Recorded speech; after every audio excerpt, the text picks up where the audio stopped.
ദൈവം നടത്തുന്ന പോലെ പോകാൻ തയ്യാറാണോ? ഇച്ചിരി പുളിക്കും. നമുക്ക് ചില പ്ലാനൊക്കെ എന്താണ് അതിന് ഞാന് സ്തോത്രം. പിന്നെന്താണ് ഈ ഇസ്രായേലിന്റെ യാത്രയുടെ പ്രത്യേകത? ചെങ്കടൽ അക്കരെ അങ്ങോട്ട് കയറി. വലിയ കുഴപ്പമില്ല ചെങ്കടൽ അക്കരെ കയറുന്നത് വരെ. അവിടെ എഴുതിയിരിക്കുന്ന അങ്ങനെ എവിടെയാണെന്നറിയോ? ഇസ്രായേൽ സീൻ മരുഭൂമി വന്നു. സീൻ മരുഭൂമി. അപ്പൊ മാസം 3 അവിടെ വന്നപ്പോ പ്രശ്നം തുടങ്ങി. എന്താണെന്നറിയോ? മിസ്രൈമീന്ന് കൊണ്ടുവന്ന ഗോതമ്പ് പൊടി തീർന്നു. മിസ്രൈമീന്ന് കൊണ്ടുവന്ന ഗോതമ്പ് പൊടിയെല്ലാം തീർന്നു. Price the Lord. പിന്നെ വെള്ളവും ഇല്ല. ആമേൻ. പിന്നെന്തില്ല? മരുഭൂമിയിൽ ആമേൻ എന്തില്ല? വസ്ത്രം മേടിക്കാൻ കിട്ടത്തില്ല, ചെരുപ്പ് മേടിക്കാൻ കിട്ടത്തില്ല, പിന്നെ അരി കിട്ടത്തില്ല, കറി വെക്കാൻ കിട്ടത്തില്ല, പിന്നെ കിടക്കാനായിട്ട് സ്തോത്രം ടെന്റ് കൊണ്ടും കെട്ടാനൊന്നും പറ്റില്ല, ഒന്നുമില്ല. ചുരുക്കി പറഞ്ഞ സകലത്തിനും ദൈവത്തെ ആശ്രയിക്കണം. അതാ പെന്തക്കോസ്ത് ജീവിതം. സ്തോത്രം പറഞ്ഞാട്ട് സകലത്തിനും ആരെ ആശ്രയിക്കണം? ദൈവത്തെ ആശ്രയിച്ചിൽ ഉടുത്തിരിക്കുന്ന തുണി കീറിപ്പോയാൽ രണ്ടാമതൊരെണ്ണം മാറി ഉടുക്കാൻ ഇവർക്ക് ഇല്ല. സ്തോത്രം. ചെരുപ്പ് പൊട്ടിപ്പോയാൽ വേറെ ഒരെണ്ണം മേടിക്കാനുമില്ല, കിട്ടാനുമില്ല. സ്തോത്രം പറഞ്ഞ്. അതുകൊണ്ട് ഞാൻ ചോദിക്കട്ടെ, സകലത്തിനും ദൈവത്തെ ആശ്രയിക്കുക. നേരം വെളുക്കുന്നതിന് മുമ്പേ മുട്ടുമടക്കി എഴുന്നേൽക്കുന്നതിന് മുമ്പേ ചില മണിക്കൂറുകൾ പ്രാർത്ഥിച്ച് എല്ലാ വിഷയത്തിനും ദൈവത്തിൽ ആശ്രയിക്കുക. കർത്താവെ, എൻ്റെ ഇന്നത്തെ ഇന്ന പ്രശ്നങ്ങളുണ്ട്, എൻ്റെ ജീവിതത്തിലെ ഇന്ന പ്രശ്നങ്ങളുണ്ട്, എല്ലാത്തിനും ദൈവത്തിൽ ആശ്രയിക്കുക. സ്തോത്രം. സെഖരിയാ പ്രവചനത്തിന്റെ ആദ്യത്തെ അധ്യായം നമ്മൾ എടുക്കുമ്പോൾ നമുക്ക് അവിടെ ഒരു പ്രത്യേകത കാണാം. ആ സെഖരിയാ പ്രവചനം എന്ന് പറയുന്ന ഒന്നെടുക്കാവോ? പഴയ നിയമത്തിലെ അവസാന ഭാഗത്തോട്ട് വരും. സ്തോത്രം. ഏറ്റവും ഒടുവിലത്തെ തൊട്ട് പുറയിലായിട്ട് വരും. ആമേൻ. സെഖരിയാ പ്രവചനം കണ്ടോ? ആ 1-2 വാക്യം ഒന്ന് വായിച്ചോട്ടോ. 1-ാം അധ്യായത്തിന്റെ. ദാരിയാവേശിന്റെ 2-ാം ആണ്ട് 8-ാം മാസത്തിൽ ഇദ്ദോ പ്രവാചകന്റെ മകനായ ബെരഖ്യാവിന്റെ മകനായ സെഖരിയാവിന് യഹോവയുടെ അരുളപ്പാടുണ്ടായതെന്തെന്നാൽ, യഹോവ നിങ്ങളുടെ പിതാക്കന്മാരോട് അത്യന്തം കോപിച്ചിരിക്കുന്നു. ആകയാൽ നീ അവരോട് പറയേണ്ടത്, സൈന്യങ്ങളുടെ യഹോവ ഇപ്രകാരം അരുളി ചെയ്യുന്നു, എങ്കിലേക്ക് തിരുവീൻ എന്ന് സൈന്യങ്ങളുടെ യഹോവയുടെ അരുളപ്പാട്. എന്നാൽ ഞാൻ നിങ്ങളുടെ അടുക്കലേക്കും തിരിയുമെന്ന് സൈന്യങ്ങളുടെ യഹോവ അരുളി ചെയ്യുന്നു. നിങ്ങൾ നിങ്ങളുടെ പിതാക്കന്മാരെ പോലെ ആയിത്തീരരുത്. സൈന്യങ്ങളുടെ യഹോവ ഇപ്രകാരം അരുളി ചെയ്യുന്നു, നിങ്ങളുടെ ദുർമാർഗങ്ങളെയും ദുഷ്പ്രവൃത്തികളെയും വിട്ടുതിരിവീൻ എന്നിങ്ങനെ പണ്ടത്തെ പ്രവാചകന്മാർ അവരോട് പ്രസംഗിച്ചിട്ടും അവർ കേൾക്കുകയോ എനിക്ക് ചെവി തരികയോ ചെയ്തിട്ടില്ല. ഞാൻ കൂടുതൽ വിദ്യാർത്ഥികളോട് പറയാൻ ആഗ്രഹിക്കുന്നില്ല. അമ്മയെ മുമ്പോട്ട് വായിച്ചു വരുമ്പോൾ അമ്മയെ നമുക്കൊരു വലിയ കാര്യം ഇവിടെ പഠിക്കാൻ പറ്റും. പ്രത്യേകിച്ച് ഈ ദേശത്ത് നിങ്ങൾ ശ്രദ്ധിച്ചോ? ഞാൻ ഒത്തിരി വർഷം അങ്ങനെ ശ്രദ്ധിച്ചു. എന്നാന്ന് വെച്ചാൽ എനിക്ക് വെളുപ്പിന് 5:15 ബസ്സിന് പോകണം ജോലിക്ക്. ഞാൻ ബസ്സിൽ കയറുന്നത് ഗഫൂൾ ആ ബസ് സ്റ്റോപ്പിൽ നിന്നാണ് കയറുന്നത്. താമസിക്കുന്നത് കാനൂക്കാടിൽ നിന്നാണ്. കാനൂക്കാടിൽ നിന്ന് വെളുപ്പിന് 4:45 ഞാൻ നടക്കും. Price the Lord. അപ്പൊ ഞാനൊരു 4 മണിക്ക് മുമ്പായിട്ട് എഴുന്നേക്കും. വെളുപ്പിനെ എഴുന്നേറ്റ് കുളിയെല്ലാം കഴിഞ്ഞാണെങ്കിൽ അമേൻ. അപ്പൊ ഞാനൊരു കാര്യം പഠിച്ചിട്ടുണ്ടല്ലോ, വെളുപ്പിനെ ഒരു 4-4:30 ആകുമ്പോൾ ഇവിടെ എന്ത് ചെയ്യും? ബാങ്ക് വിളിക്കും. എല്ലാ ദിവസവും ഉണ്ട്. വെളുപ്പിന് ഒരു 4-4:30 ആകുമ്പോൾ കൂടി ബാങ്ക് വിളിക്കും. സ്തോത്രം കേട്ടോ. അപ്പൊ അതിന്റെ അർത്ഥം എന്താ? അതിൻ്റെ അർത്ഥം അവരുടെ ദൈവത്തിൻ്റെ ആരാധനയും പ്രാർത്ഥനയും നേരം വെളുക്കുന്നതിന് മുമ്പേ അവർ ഉയർത്തും. അപ്പൊ അതിനു മുമ്പേ നമ്മൾ ഉയർത്തണ്ടേ? സ്തോത്രം. അന്യാരാധന ഉയരുന്നതിന് മുമ്പേ സത്യാരാധന ഉയരണ്ടേ? ഹല്ലേലൂയ പറഞ്ഞേ.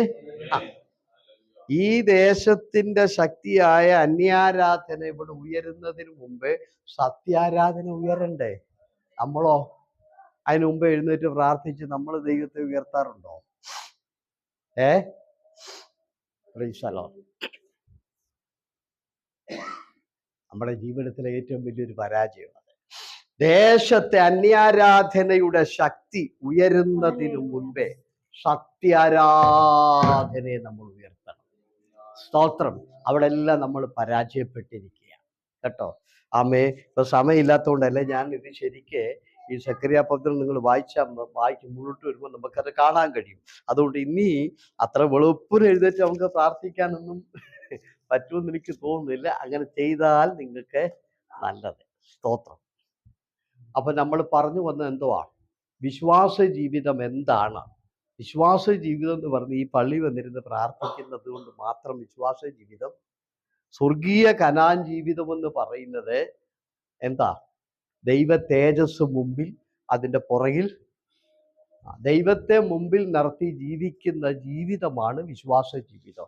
അങ്ങനെ ദൈവത്തെ മുമ്പിൽ നിർത്തി ജീവിക്കാതെ നമ്മൾ പോയിട്ട് വിശ്വാസിയാന്ന് പറഞ്ഞാൽ ഒരു പക്ഷേ ലോകം അംഗീകരിക്കും, ബൈബിൾ അംഗീകരിക്കത്തില്ല. സ്തോത്രം. കാരണം ഇസ്രയേല് യാത്ര ചെയ്യുന്നത് അങ്ങനെയാണ്. അവരെ നയിക്കുന്നൊരു ദൈവത്തിന്റെ തേജസ്സാണ്. തേജസ് പോകുന്നിടത്തൂടാണ് അവർ പോകുന്നത്. അല്ലാതെ അവർക്ക് പ്രത്യേകിച്ച് വഴിയില്ല അവർക്ക് പോകാൻ. അവർക്ക് പ്രത്യേകിച്ച് പോകാൻ എന്തില്ല, പ്ലാനില്ല അവർക്ക്. തേജസ് എങ്ങോട്ട് നീങ്ങുന്നു, പിന്നെ ദൈവ തേജസ് എവിടെ നിൽക്കുന്നോ അവിടെ പാളയം അടിച്ചോണം. അവിടെ അവർ പാളയം അടിച്ചോണം. ദൈവ തേജസ് എപ്പോ പോകും അപ്പൊ പൊക്കോണം. ഇതാണ് ക്രിസ്തീയ ജീവിതം. ദൈവം ആമേ എന്ത് ചെയ്യണം?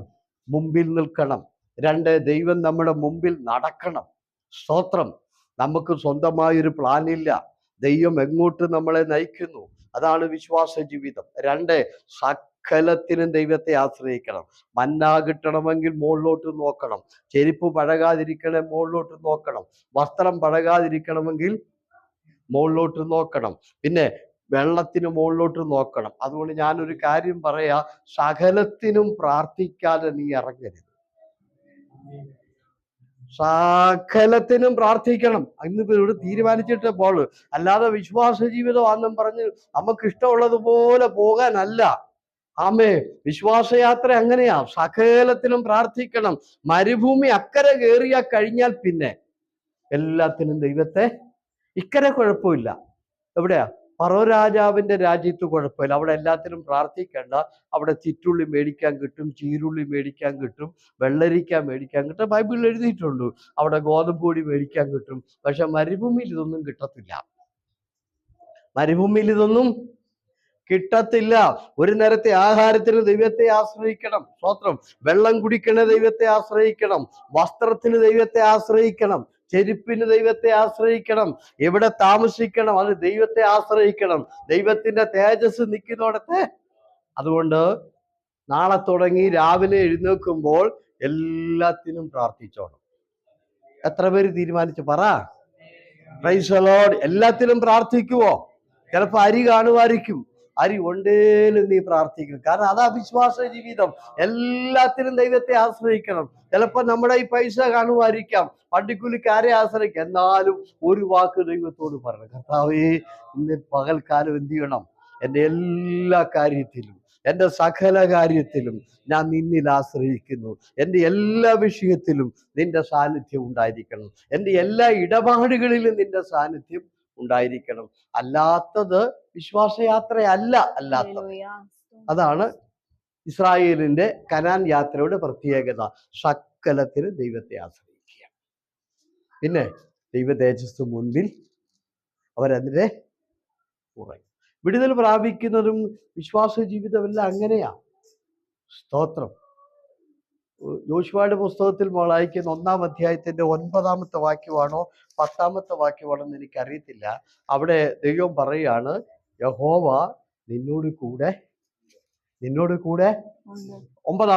നോക്കിയേ. യോശുവയുടെ പുസ്തകം 9. കണ്ടോ? നീ പോകുന്നിടത്തൊക്കെ ഞാൻ നിന്നോട്. അതിന്റെ അർത്ഥം എന്താ? അതിന്റെ അർത്ഥം ദൈവം മുൻപിലുണ്ട്. ഈ പുള്ളി ഒറ്റയ്ക്കല്ല പോകുന്നത്. നീ എവിടെ പോയാലും ഞാൻ നിന്നോട് കൂടെ. പത്രം പറ. ദൈവവൈതലേ, നിന്റെ ജീവിതത്തിൽ എങ്ങോട്ട് തിരിഞ്ഞാലും, എങ്ങോട്ട് നീ പോയാലും ദൈവം നിന്റെ മുമ്പിൽ ഉണ്ടായി. ഹല്ലേലൂയ. ദൈവം നിന്റെ മുമ്പിൽ ഉണ്ടായിരിക്കണം. അതാണ് ക്രിസ്തീയ ജീവിതം.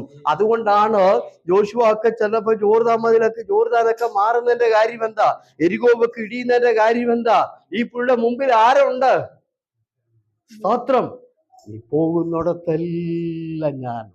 ദൈവം മുമ്പിലുണ്ടെന്ന് ഉറപ്പ് വരുത്തിയിട്ട് മാത്രമേ നമ്മൾ മുമ്പോട്ട് യാത്ര ചെയ്യാവുള്ളൂ. സ്തോത്രം. ഞാൻ ഒറ്റയ്ക്കല്ല. ആമേ, യാക്കോബിനോട് ഇതാ പറഞ്ഞത്, നീ പോകുന്നിടത്തെല്ലാം ഞാൻ നിന്നോട് കൂടെ.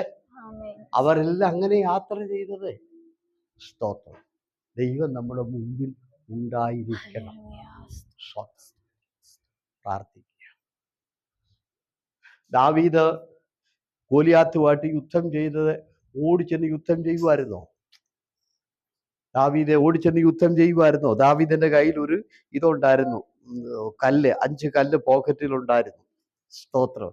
ആ ഒരു കല്ലെടുത്ത് ദാവീദ് ആമേ തെറ്റാലിക്കകത്ത് വെച്ച് ഇങ്ങനെ ഇട്ടു. ഗോലിയാത്ത് വീണ് പോയെന്നാ. പെട്ടെന്ന് അങ്ങോട്ട് ഇങ്ങനെ വിട്ടോ? അങ്ങനല്ല. സ്തോത്രം. ആദ്യമായി നിങ്ങൾ പഠിക്കുക, ദാവീദ് ഉപയോഗിച്ച കല്ല്, ആ കല്ലിനെ കുറിച്ച് ബൈബിളിൽ എഴുതിയിട്ടുണ്ട്. എന്താ അതിനെ കുറിച്ച് എഴുതിയിരിക്കുന്നത്? മിനുസമുള്ള ആ കല്ല്. ദാവീദിന്റെ ആയുധം വളരെ ചെറുതാണ്. പക്ഷെ അത് മിനുസമുള്ള കല്ലെന്ന് പറഞ്ഞാൽ അതിന്റെ അർത്ഥം എന്താ? അതിന്റെ അർത്ഥം അതിന്റെ ഉന്നം തെറ്റുകയല്ല. സ്വത്രം. അത് കൊള്ളേണ്ടടുത്ത് ഈ കൂർത്ത കല്ലുകളൊക്കെ ആണെങ്കിൽ നമ്മൾ ഇങ്ങനെ അങ്ങോട്ട് വിടുമ്പോൾ തെറ്റിപ്പോകും. സ്തോത്രം. അതവിടെ നിൽക്കട്ടെ, അത് പറയാനല്ല വന്ന്. പിന്നെ ഒരു കാര്യം നിങ്ങൾ പ്രത്യേകം ചെയ്യുക, ദൈവം നമുക്ക് ജയിക്കാനായിട്ട് ഒരു വാതിൽ തുറന്നിട്ടിട്ടുണ്ട്. ഏത് വിഷയത്തിലും ഉണ്ട്. അത് പ്രാർത്ഥിച്ച് കണ്ടുപിടിക്കണം. അത് ഞാനല്ല, നിങ്ങൾ പ്രാർത്ഥിച്ച് കണ്ടുപിടിക്കണം. തെളിവ് തരാൻ പോവാ. ഗോലിയാത്തിന്റെ ഇവിടെ ഒരു വിടവുണ്ട്. വേറെ എവിടെ കൊണ്ടാലും ഈ മനുഷ്യൻ ചാകുകയല്ല, അല്ലെങ്കിൽ വീഴുകയല്ല. വേറെ എവിടെ കൊണ്ടാലും കാര്യം എന്താ? ബാക്കി തൻ്റെ ദേഹം മുഴുവനും ഇരുമ്പ് കവറാണ്. അവിടെ അങ്ങനെ എഴുതിയിരിക്കുന്നത്. അവനൊരു മേൽച്ചട്ട ഇട്ടിരിക്കുക. ആ ഇരുമ്പ് കവർ ഇല്ലാത്ത ഒരു സ്ഥലം ഈ നെറ്റിയുടെ ഇവിടെ മാത്രം ഒരു കിഴുത്തുണ്ട്. ദാവീദ് അത് കണ്ടുപിടിച്ചിട്ട് കറക്റ്റ് അവിടെ എന്ത് ചെയ്തു? അപ്പൊ കണ്ടോ, ഗോലിയാത്ത് വീഴാനുള്ള ഒരൊറ്റ സാധ്യതയുള്ളൂ. ആ സാധ്യത എവിടെയാണെന്ന് ആര് കണ്ടുപിടിച്ചു? ദാവീദ്. ആ ദൈവമക്കളെ, നിങ്ങളുടെ ജീവിതത്തിൽ പ്രതികൂലങ്ങളെ ജയിക്കാനുള്ള ചില സാധ്യതകൾ ദൈവം ഒരുക്കിയിട്ടുണ്ട്. അത് പ്രാർത്ഥിച്ച് കണ്ടുപിടിക്കണം. അത് പ്രാർത്ഥിച്ച് കണ്ടുപിടിക്കാതെ ആമേ പ്രൈസലോ കയറി കിടന്ന് ഉറങ്ങി വെച്ച് എന്റെ വിഷയത്തിന് വിടുതൽ കിട്ടിയില്ലെന്ന് പറഞ്ഞ് അങ്ങനെ കിട്ടുന്നത്. സ്തോത്രം പറ. ഇവിടെ അല്ലാതെ വേറെ എവിടെ കൊണ്ടാലും ഗോലിയാത്ത് വീഴുവോ? അവിടെ 17-ാം അധ്യായം വീട്ടിൽ പോയി ശരിക്കും വായിരേ 1 ശമൂവേൽ കേട്ടോ. തിരുനെറ്റിയിൽ മാത്രമേ ഒരു വിടവുള്ളൂ. അതാര് കണ്ടുപിടിച്ചു? ദാവീദ് കണ്ടുപിടിച്ചിട്ട് കറക്റ്റ് അവിടെ. വേറെ എവിടെ കൊണ്ടാലും ഗോലിയാത്ത് തൂക്കുകയില്ല. അതുകൊണ്ട് ഒന്ന് ഞാൻ പറയാം, ജോലി വിഷയമാകട്ടെ, നിങ്ങളുടെ കുഞ്ഞുങ്ങളുടെ വിഷയമാകട്ടെ, കമ്പനി ആകട്ടെ, എന്തുമാകട്ടെ, ദൈവം നിങ്ങൾക്ക് വേണ്ടി വിജയത്തിനൊരു സാധ്യത ഒരുക്കിയിട്ടുണ്ട്.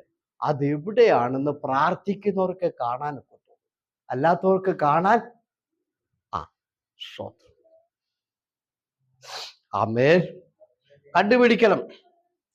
നെഹമ്യാവ് മതില് പണിതു, പൂർത്തീകരിച്ചു. ശക്തമായ എതിർപ്പുണ്ടായി ഇല്ലേ?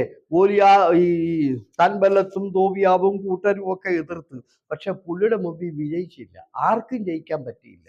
പുള്ളി മതില് പണിതു. എന്താ കാര്യം അറിയാമോ? ഈ പണിയാരുടെ ബലം കൊണ്ടല്ല, പുള്ളിയുടെ ആയുധത്തിൻ്റെ ഒന്നും ബലമല്ല, പുള്ളിയുടെ കഴിവുമല്ല. പുള്ളി എന്തിനെന്നറിയോ? അവിടെ എഴുതിയിരിക്കുന്നതാണ്, രാത്രിയിലെ ഒരു കുതിരയുടെ പുറത്ത് ഈ മതിലിന് ചുറ്റും ഇങ്ങനെ യാത്ര ചെയ്യും. എന്തിനാ യാത്ര ചെയ്തെന്നറിയാമോ? തോറ്റുപോകാനുള്ള സാധ്യത എവിടെയാണെന്ന് പുള്ളി രാത്രി നടന്നിങ്ങനെ നോക്കിയപ്പോ പുള്ളി ചില സ്ഥലങ്ങൾ കണ്ട്, ഇവിടെ ഞാൻ തോക്കും. എന്താണെന്നറിയോ? പൊക്കം കുറഞ്ഞ സ്ഥലമാ. അതുകൊണ്ട് ശത്രുവിന് പെട്ടെന്ന് ഇപ്പുറത്തോട്ടെ ചാടി വരാൻ പറ്റും. പൊക്കം കുറഞ്ഞ സ്ഥലമെല്ലാം പുള്ളി കണ്ടു. പ്രൈസലോ. അപ്പൊ പുള്ളി എന്ത് ചെയ്യുന്നറിയാമോ? ഈ മതില് പണിയാൻ തുടങ്ങുന്നതിന് മുമ്പേ അവിടെ എല്ലാം കാവൽക്കാരെ നിർത്തി. സ്തോത്രം വെറുതെ. അതുകൊണ്ടാ പുള്ളി ജയിച്ചത്. അതുകൊണ്ട് ഞാൻ ഇന്ന് രാത്രി പറയട്ടെ, നമ്മൾ എവിടെ തോക്കുമെന്നും എവിടെ ജയിക്കുമെന്നും പ്രാർത്ഥിച്ച് കണ്ടുപിടിക്കണം. ഈ മനുഷ്യൻ പോയി അതെല്ലാം രാത്രിയിൽ എന്ത് ചെയ്തു? അതിലെല്ലാം നടന്ന് താൻ ജയിക്കാനുള്ള സാധ്യത എവിടെയാണ്, താൻ തോക്കാനുള്ള സാധ്യത എവിടെയാണെന്ന് കണ്ടുപിടിച്ചു. അപ്പൊ പുള്ളിക്ക് മനസ്സിലായി, ഈ പൊക്കം കുറഞ്ഞ സ്ഥലത്തുകൂടി ഞങ്ങൾ പണിയുമ്പോൾ അവന്മാരകത്ത് കയറി എന്ത് ചെയ്യും? ഞങ്ങളുടെ പണി തകർക്കും. അതുകൊണ്ട് പുള്ളി എന്ത് ചെയ്യുന്നറിയാമോ? ഈ പൊക്കം കുറഞ്ഞ സ്ഥലത്തെല്ലാം കാവൽ നടത്തി. അതുകൊണ്ട് നിങ്ങളുടെ വീട്ടിലേക്ക് ഈ പരാജയത്തിന്റെ ശക്തി കയറി വരുന്ന സ്ഥലം കണ്ടുപിടിക്കണം. അത് പ്രാർത്ഥിച്ച് എന്ത് ചെയ്യണം? കണ്ടുപിടിച്ച് അത് അടയ്ക്കണം. അത് അടച്ചില്ലെങ്കിൽ ഇങ്ങനെ വന്നോണ്ടിരിക്കും. സ്തോത്രം പറഞ്ഞ്. അതുകൊണ്ട് ഞാൻ ഇന്ന് രാത്രി ഒരിക്കൽ കൂടെ ഓർപ്പിക്കുന്നു, ദൈവവൈദ്യലെ, എന്താണ് എൻ്റെ ജീവിതത്തിൽ ഇങ്ങനെ പ്രശ്നം വരുന്നത്? ഇത് എതിലെയാണ് വരുന്നത്? ഇന്നു വരെ പ്രാർത്ഥിച്ച് കണ്ടുപിടിക്കുക. ചിലത് ഇന്നും പ്രശ്നമാണ് എന്ന് പറഞ്ഞുകൊണ്ടിരിക്കുക. അങ്ങനെ പറഞ്ഞുകൊണ്ടിരുന്ന കാര്യം നടക്കുമോ? അത് വരുന്ന വഴി കണ്ടുപിടിച്ച് അടക്കണ്ടേ? ഹല്ലേലൂയ പറഞ്ഞേ. അതുകൊണ്ടല്ലേ ആ മനുഷ്യന് ആ പണി പൂർത്തീകരിക്കാൻ കഴിഞ്ഞത്. സ്തോത്രം പറഞ്ഞ്. അതുകൊണ്ട് എതിലെയാണ് എൻ്റെ വീട്ടിൽ പ്രശ്നം വരുന്നത്? അത് കണ്ടുപിടിക്കണം. കണ്ടുപിടിച്ചിട്ട് അത് നമ്മുടെ സ്വഭാവമാണോ? അത് നമ്മുടെ കുഞ്ഞുങ്ങളുടെ കുഴപ്പം കൊണ്ടാണോ? അതോ ഞങ്ങളുടെ വിശ്വാസത്തിന്റെ കുറവ് കൊണ്ടാണോ? അതോ ഞങ്ങളുടെ പ്രാർത്ഥനയുടെ കുറവ് കൊണ്ടാണോ? ഇതൊക്കെ എന്താ കണ്ടുപിടിക്കാത്തെ? കണ്ടുപിടിച്ചിട്ട് അതെല്ലാം അടച്ചു കഴിയുമ്പോൾ നിങ്ങളുടെ പ്രശ്നവും തീർന്നു. സ്തോത്രം പറഞ്ഞേ. ഹല്ലേലൂയ പറഞ്ഞേ. ഇപ്പൊ കണ്ടോ? ഇനി നിങ്ങൾ നോക്കിക്കേ. ആമേൻ. എസ്തറിന്റെ പുസ്തകം നിങ്ങൾ വായിച്ചാട്ടെ. 4-ാം അധ്യായത്തിന്റെ എത്രാമത്തെ വാക്യവാ? 18-ാമത്തെ വാക്യമാണ്. ശിർഷം നോക്കിക്കേ. ഏതാ? ഈ സമയത്ത് നീ മിണ്ടാതിരുന്നാൽ. 4-ന്റെ ആണോ 3-ന്റെ ആണോ? വായിച്ചാട്ടെ. ആ ആ ആ അണ്ട ഇങ്ങനെയുള്ളൊരു കാലം. അതിനടിയിലൊന്ന് പറയിട്ടത്. എങ്ങനെയുള്ളൊരു കാലം? ഈ സമയത്ത് നീ മിണ്ടാതിരിക്കുക. നീ മുമ്പോട്ട് ഇറങ്ങി വന്നാൽ ഈ സമയത്ത് എന്ത് ചെയ്യും? ശത്രു തോക്കും. ഈ സമയത്ത് ശത്രു തോക്കും. ഇങ്ങനെയുള്ളൊരു കാലത്തിനല്ലോ നീ ഈ സ്ഥാനത്ത് നീ. അപ്പൊ എസ്തേറിനെ അവിടെ കൊണ്ട് ദൈവം കയറ്റിയിരുത്തി എന്തിനാ? കൊട്ടാരത്തിന്റെ കസര ഇരുന്ന് സൂഹിക്കാനാണോ? അവിടുത്തെ സ്വത്തെല്ലാം അനുഭവിക്കാനാണോ? അവിടുത്തെ പണമെല്ലാം സുഖമായിട്ട് ജീവിക്കാനാണ്? നോ. ദൈവത്തിന്റെ വിടുതൽ എസ്തേറിലൂടെ അവിടെ കൊണ്ടുവരാനാണ്. എസ്തേറിലൂടെ അവിടെ ദൈവത്തിന്റെ വിടുതൽ. അങ്ങനെ ദൈവത്തിന്റെ വിടുതലിന്റെ വാതിൽ എസ്തേറിലൂടെ ദൈവം അവിടെ തുറക്കുമെന്ന് ആര് കണ്ടു? മൊർദെഖായി അത് കണ്ടുപിടിച്ചു. മൊർദെഖായി കണ്ടുപിടിച്ചിട്ട് പറയുകയാണ്, എസ്തേറേ, നിന്നെ ഈ കൊട്ടാരത്തിലെ രാജകുമാരിയായി നീ വന്നതിന്റെ കാരണം നിന്നിലൂടെ ദൈവത്തിന് ഇവിടെ വിടുതലിന്റെ ശുശ്രൂഷ ചെയ്യാനാണ്. അങ്ങനെ എസ്തേറിലൂടെ അവിടെ വിടുതൽ നടക്കുമെന്നും വിടുതലിന്റെ വാതിൽ തുറക്കുമെന്നും ആര് കണ്ടുപിടിച്ചു? മൊർദെഖായി.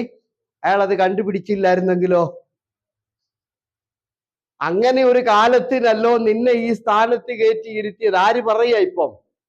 മൊർദെഖായി പറയാണ്, നിന്നിലൂടെ ദൈവത്തിന്റെ വിടുതലിന്റെ വാതില് ഇസ്രായേലിന് വേണ്ടി തുറക്കാനാണ് നിന്നെ ഇവിടെ കയറ്റി. ആ മനുഷ്യൻ അത് കണ്ടുപിടിച്ചത് കൊണ്ട് ആ മനുഷ്യൻ പറഞ്ഞു, നീയും പ്രാർത്ഥിക്കേ, ഞാനും പ്രാർത്ഥിക്കാം, ഞങ്ങൾ എല്ലാവരും പ്രാർത്ഥിക്കാമെന്ന് പറഞ്ഞ് എല്ലാവരും പ്രാർത്ഥിച്ചപ്പോൾ ആ വാതിൽ എസ്തേറിലൂടെ തുറന്നു. തന്റെ ജനത്തെ ദൈവം വിടുവിച്ചു. അത് കണ്ടുപിടിക്കാൻ ആർക്ക് കഴിഞ്ഞു? മൊർദെഖായിക്ക്. അപ്പൊ കണ്ടുപിടിക്കണ്ടേ? എൻ്റെ വീട്ടിൽ വിടുതലിന്റെ വാതില് എതിലെയാ തുറക്കുന്നെന്ന് വീട്ടിലുള്ള പുള്ളി കണ്ടുപിടിച്ചില്ലെങ്കിലോ? സ്വത്രം പറ. അത് കണ്ടുപിടിച്ച് നിങ്ങൾ പ്രാർത്ഥിച്ച ആ വാതിൽ തുറന്നില്ലെങ്കിലോ? ബേഥേൽ ചർച്ചിന്റെ കുറ്റം പറയില്ല. സ്വത്രം. ഈ സഭയുടെ കുറ്റം എൻ്റെ കുറ്റം പറഞ്ഞേക്കരുത്. പ്രൈസ്. എൻ്റെ കൈ കൃപയുണ്ടായിരുന്നെങ്കിൽ ഞാൻ പള്ളി വരണ്ട, ഞാൻ വീട്ടിൽ വന്ന് എല്ലാം ചെയ്തു തന്നിട്ട് പോയി. അല്ലേ? അപ്പൊ എത്ര കാര്യം ഞാൻ പറഞ്ഞു. ആമേ. ദാവീദിന്റെ ഇവിടെ വിടുതലിന് ഒരു സാധ്യത ദൈവം ഒരുക്കിയിട്ടുണ്ടായിരുന്നു. ആരുടെ? ഗോലിയാത്തിന്റെ. അതാര് കണ്ടുപിടിച്ചു? ആമേ. അത് ദാവീദ് കണ്ടുപിടിച്ചു. പിന്നെ ആ എരികോ മതിലിന്റെ പണി നെഹമ്യാവിന്റെ പണി വിജയിച്ചത് എന്താ? ശത്രു വരുന്ന പാത ആര് കണ്ടുപിടിച്ചു? പുള്ളി രാത്രി പോയി അത് കണ്ടുപിടിച്ച് പുള്ളി അത് അടച്ചു. നിങ്ങൾ എന്താ കണ്ടുപിടിക്കാത്ത? നിങ്ങളുടെ വീട്ടിൽ പ്രതികൂലം വരുന്ന വാതിൽ നിങ്ങൾ എന്തുകൊണ്ട് കണ്ടുപിടിക്കുന്നില്ല? നിങ്ങൾ എന്തുകൊണ്ട് അത് പ്രാർത്ഥിച്ച് മനസ്സിലാക്കുന്നില്ല? അത് കണ്ടുപിടിച്ച് അടയ്ക്കണ്ടേ? ഹല്ലേലൂയ പറഞ്ഞ്. അത് അടച്ചത് കൊണ്ടല്ലേ സൻബല്ലത്തും തോബിയാവും തോറ്റുപോയി. അവർക്കൊന്നും ചെയ്യാൻ കഴിഞ്ഞില്ല. ആ പണി പൂർത്തീകരിച്ചു. എന്താ കാരണം? ഇതിനകത്ത് കയറാൻ ഒരു രക്ഷയില്ല. കാരണം എല്ലാ വാതിലും പുള്ളി അടച്ചിട്ടേക്കുക. സ്വത്രം. ആരും ഇതിനകത്ത് കയറാൻ പറ്റുകയില്ല. പൊക്കം കുറഞ്ഞ സ്ഥലമെല്ലാം നേരത്തെ പോയി എല്ലാം കണ്ടുപിടിച്ചു. അവിടെ എല്ലാ ആയുധങ്ങളുമായിട്ട് ആളെ നിർത്തിയിട്ടുണ്ട്. ഇങ്ങോട്ട് കയറാൻ നിൽക്കുവോ? സ്വത്രം പറ. ഇത് നമ്മുടെ ജീവിതത്തില് എല്ലാം തകരുന്നത് എന്താ കാരണം? നമ്മൾ ഈ ശത്രു വരുന്ന വഴിയൊന്നും, ഞാൻ ഇന്നാള് പറഞ്ഞു, ഈ പൊങ്ങി മറിയുന്ന പ്രശ്നങ്ങൾ നിങ്ങൾ ഒരിക്കലും കാണരുത്. പൊങ്ങി മറിയുന്ന, പിന്നെ നിങ്ങൾ കാണേണ്ടതെന്തോ? പൊക്കി വിടുന്ന ശക്തിയെ കാണണം. തിരമാല പൊങ്ങുക, പക്ഷെ തിരമാലയല്ല, കാറ്റാണ് ഈ സാധനം പൊക്കുന്നത്. സ്തോത്രം പറയും. കാറ്റ് വന്നില്ലെങ്കിൽ ഈ സാധനം പൊങ്ങില്ല. ഹല്ലേലൂയ പറഞ്ഞ്. നമ്മൾ ഈ തിരമാല പോകുന്നതാ കാണുന്നത്, പക്ഷെ ദൂരേന്ന് വരുന്ന കാറ്റ് നമ്മൾ പലപ്പോഴും കാണുന്നില്ല. ആ കാറ്റ് വരുമ്പോഴാണ് ഇത് പൊങ്ങുന്നത്. അതുകൊണ്ട് പൊങ്ങുന്നതിനേക്കാൾ ഉപരി പൊക്കുന്ന ശക്തിയെ കാണുക. ഹല്ലേലൂയ പറഞ്ഞേ. എന്നുമെന്നും പ്രശ്നം, ആ പ്രശ്നമല്ല കാണേണ്ടത്. ആ പ്രശ്നം പൊക്കി വിടുന്ന ആള് പുറയിലുണ്ട്. അദ്ദേഹത്തെ കണ്ടുപിടിക്കണം. സ്തോത്രം പറഞ്ഞ് ആ വഴി അടയ്ക്കണം. അതുകൊണ്ടാണ് അവിടെ എഴുതിയിരിക്കുന്നത്, യേശു കാറ്റിനെ ശാസിച്ചു. യേശു കാറ്റിനെ, കടലേ ശാന്തമാകാം. അതിനെ ശാന്തമായി. മറ്റിത് ശാന്തമാകത്തില്ല. ഇതിനെ ശാസിച്ചു. അപ്പം ശാസിക്കേണ്ട ചില ശക്തിയെ നിങ്ങൾ എഴുന്നേറ്റ് കണ്ടുപിടിച്ച് ശാസിക്കാതെ നിങ്ങളുടെ ജീവിതത്തിൽ എങ്ങനെ വിടുതൽ കിട്ടും? Price the Lord. ശാസിച്ചെന്ത് ചെയ്യണം? മാറ്റേണ്ടതിനെ ശാസിച്ച് മാറ്റണം. പ്രാർത്ഥിച്ചടക്കേണ്ടതിനെ പ്രാർത്ഥിച്ചടക്കണം. അവിടെ അങ്ങനെ എഴുതിയിരിക്കുന്നത്. കാറ്റേ ശാസിച്ചു, പിന്നെ കടലേ അടങ്ങ എന്നാ പറഞ്ഞു. അടങ്ങ, അങ്ങനെ യേശു പറഞ്ഞത്. കാറ്റേ, നമ്മൾ എന്ത് ചെയ്യണം? ഉപവാസ പ്രാർത്ഥന എടുത്ത് എന്ത് ചെയ്യണം? അടങ്ങണം. മുമ്പോട്ട് പോകാൻ മേലാതെ ഇങ്ങോട്ട് ആഞ്ഞടിക്കുന്ന പ്രതിസന്ധികളെ പ്രാർത്ഥന എടുത്ത് അതിനെ അടക്കണം. സ്തോത്രം. പറ്റുമോ? വിശ്വാസ ജീവിതത്തിന്റെ മുമ്പോട്ടുള്ള പോക്കുകളായി പറഞ്ഞിരുന്നു. ആമേൻ. ഇപ്പൊ എത്ര കാര്യം പറഞ്ഞു? എസ്തേറിലൂടെ ദൈവം വിടുതലിന്റെ വാതിൽ ആ കൊട്ടാരത്തിൽ തുറന്നു വെച്ചിട്ടുണ്ട്. അത് ആര് കണ്ടു? മൊർദെഖായി കണ്ടുപിടിച്ചു. അയാൾ അത് കണ്ടുപിടിച്ചില്ലായിരുന്നെങ്കിലോ അയാൾ പറഞ്ഞു കേട്ടോ, നിന്നെ ഇവിടെ കയറ്റി ഇരുത്തിയേക്കുന്ന എന്തിനാ? ഇങ്ങനെ ദൈവിക വിടുതലിന് വേണ്ടി ദൈവം നിന്നിവിടെ കയറ്റി ഇരുത്തിയെന്നുള്ളത് ആര് കണ്ടുപിടിച്ചു? അങ്ങനെ നിനക്ക് വേണ്ടി ദൈവം ചില വിടുതലിന്റെ വാതിലുകൾ ഒരുക്കിയിട്ടിരിക്കും. നീ എന്താ കണ്ടുപിടിക്കാത്ത? എന്തുകൊണ്ട് അത് അന്വേഷിച്ച് കണ്ടെത്തുന്നില്ല? എന്തുകൊണ്ട് അത് തിരക്കി പിടിക്കുന്നില്ല? മുട്ടുമടക്കി പ്രാർത്ഥിച്ച് കർത്താവ് കാണിക്കുന്നത് ഇതാണ് നിന്റെ ജീവിതത്തിന്റെ വഴി, അതിൽ പോയാൽ മതി. സ്തോത്രം. കർത്താവ് കാണിക്കും. അതുകൊണ്ടല്ലേ ഭക്തന്മാരൊക്കെ ദാവീദ് കണ്ടുപിടിച്ചില്ലേ ഗോലിയാത്തിന്റെ നെറ്റിയിലെ വിടവ്? അത് അദ്ദേഹം കണ്ടുപിടിച്ചില്ലായിരുന്നെങ്കിലോ വേറെ എവിടെ കൊണ്ടാലും വീഴുവോ? ഇത്രയുള്ളൊരു ചെറിയ കല്ല് കൊണ്ടാ ഗോലിയാത്ത് വീഴുവോ? ഗോലിയാത്ത് വീഴാനുള്ള കാരണം ആ വിടവ് ആര് കണ്ടുപിടിച്ചു? ദാവീദ്. കണ്ടല്ലോ. സ്തോത്രം. നെഹമ്യാവ് എന്ത് ചെയ്തു? പരാജയത്തിന്റെ വഴി കണ്ടുപിടിച്ചില്ലേ?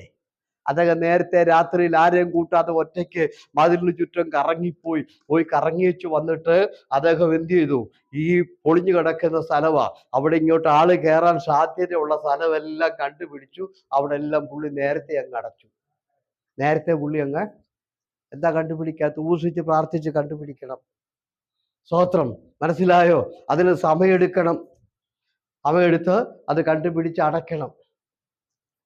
അപ്പൊ മൂന്നാമത് നമ്മൾ എന്താ പറഞ്ഞത്? ഇസ്രായേലിന്റെ വിടുതലിന് വേണ്ടി ഒരു വാതിലുണ്ടെന്നും അത് എസ്തേറിൽ കൂടെയാണെന്നും ആര് കണ്ടുപിടിച്ചു? മൊർദെഖായി കണ്ടുപിടിച്ചു. ആ മൊർദെഖായി ഉപസിച്ചു പ്രാർത്ഥിച്ചു. ജനങ്ങളെല്ലാം ഉപസിച്ചു പ്രാർത്ഥിച്ചു. ആ വാതിൽ തുറന്നു. ജനം വിടുതൽ പ്രാപിച്ചു. അല്ലെങ്കിൽ എന്ത് ചെയ്തേനെ? ഹാമാൻ എല്ലാത്തിനും കൊല്ലാൻ നിയമം ഉണ്ടാക്കി. ആ നിയമം എന്ത് ചെയ്തു? പൊട്ടിച്ചത് മൊർദെഖായി. എങ്ങനെയാ? ഈ വഴി കണ്ടുപിടിച്ചു, ഈ വാതിൽ കണ്ടുപിടിച്ചു. അദ്ദേഹം പറഞ്ഞു, നിന്നിലൂടെ ഒരു വാതിൽ ഇവിടെ തുറന്നു വെച്ചിട്ടുണ്ട്. ഇസ്രായേലിന്റെ വിടുതലിന് വേണ്ടി നിന്നിലൂടെ ഒരു വഴിയുണ്ട്. അതുകൊണ്ട് ഇന്ന് തൊട്ട് ഞാൻ പറയുന്നു, പ്രാർത്ഥിക്കുമ്പോൾ കർത്താവ് കാണിക്കും, കുഞ്ഞെ നിന്റെ പരാജയത്തിന്റെ വഴി ഇതാ. അതറിഞ്ഞിട്ട് എന്ത് ചെയ്യണം? അത് അടയ്ക്കണം. അടച്ചു മുൻപോട്ട് പോണം. ഓക്കെ, തീരുമാനമെടുത്തോ? പ്രാർത്ഥിച്ച്, കർത്താവെ ഞാൻ കണ്ടുപിടിക്കും. എൻ്റെ ജോലി ഇത്രയും നാളായിട്ടും എനിക്കൊരു ഉയർച്ചയില്ല, ഇത്രയും നാളായിട്ട് ഞാൻ പരാജയപ്പെട്ടു പോവുക, എൻ്റെ വീട്ടിലെന്നും പ്രശ്നമാ, എൻ്റെ കുഞ്ഞുങ്ങളുടെ ഭാവിക്കെല്ലാം തടസ്സമാ, എൻ്റെ വിസ പ്രശ്നത്തിന് ഒക്കെ നീക്കുപോക്ക് ഉണ്ടാകുന്നില്ല. അതിന്റെ കാരണം എന്താന്ന് പ്രാർത്ഥിച്ച് ആ വിടമൊന്ന് കണ്ടുപിടിച്ച് അടയ്ക്കേ. ഹല്ലേലൂയ പറ. അത് അടച്ചു മുന്നോട്ട് പോകുമ്പോൾ നമ്മുടെ വിഷയത്തിനെല്ലാം നമുക്ക് ജയമെടുക്കാൻ കഴിയും. സ്തോത്രം. മെസ്സേജിലേക്ക് വരുന്നതിന് മുമ്പ് സ്തോത്രം. ആമേ. ദാവീദിനെ കുറിച്ച് നമ്മൾ എന്താ ഇപ്പൊ കണ്ടത്? 66 സങ്കീർത്തനത്തിന്റെ ദാവീദ് പറഞ്ഞ എന്നാന്നറിയാവോ? ആമേ, തീയിലൂടെയും വെള്ളത്തിലൂടെയും എന്നെ കടത്തിവിട്ടു, എൻ്റെ മുതുകത്തെ ഭാരം വെച്ചു. സ്തോത്രം. അത് കഴിഞ്ഞ് ദാവീദ് എന്താ പറഞ്ഞേ? പിന്നത്തേതിൽ എന്നെ സമൃദ്ധിയിൽ കൊണ്ടുവന്നു. തീയിലൂടെ കടത്തിവിട്ടു, വെള്ളത്തിലൂടെ കടത്തിവിട്ടു, എന്നെ വലയിൽ അകപ്പെടുത്തി, എൻ്റെ മുതുകത്ത് ഭാരം വെച്ചു, എൻ്റെ തലയിൽ കൂടെ പലരെ ഓടുമാറാക്കി. കണ്ടല്ലോ വാക്യം? സ്തോത്രം. ആ വാക്യം മാത്രം ഒന്ന് വായിച്ചേരി. നീ ഞങ്ങളെ വലയിൽ അകപ്പെടുത്തി, ഞങ്ങളുടെ മുതുകത്ത് ഒരു വലിയ ഭാരം വെച്ചിരിക്കുന്നു. നീ മനുഷ്യരെ ഞങ്ങളുടെ തലമേൽ കയറി ഓടിക്കുമാറാക്കി. ഞങ്ങൾ തീയിലും വെള്ളത്തിലും കൂടി കടക്കേണ്ടി വന്നു, എങ്കിലും നീ ഞങ്ങളെ സമൃദ്ധിയിലേക്ക് കൊണ്ടുവന്നിരിക്കുന്നു. അപ്പൊ ഈ ഉയർച്ചയല്ല എങ്ങനെയാ വന്നത്? ഈ കൊട്ടാരവും സിംഹാസനവും രാജപദവിയൊക്കെ എങ്ങനെയാ കിട്ടിയത്?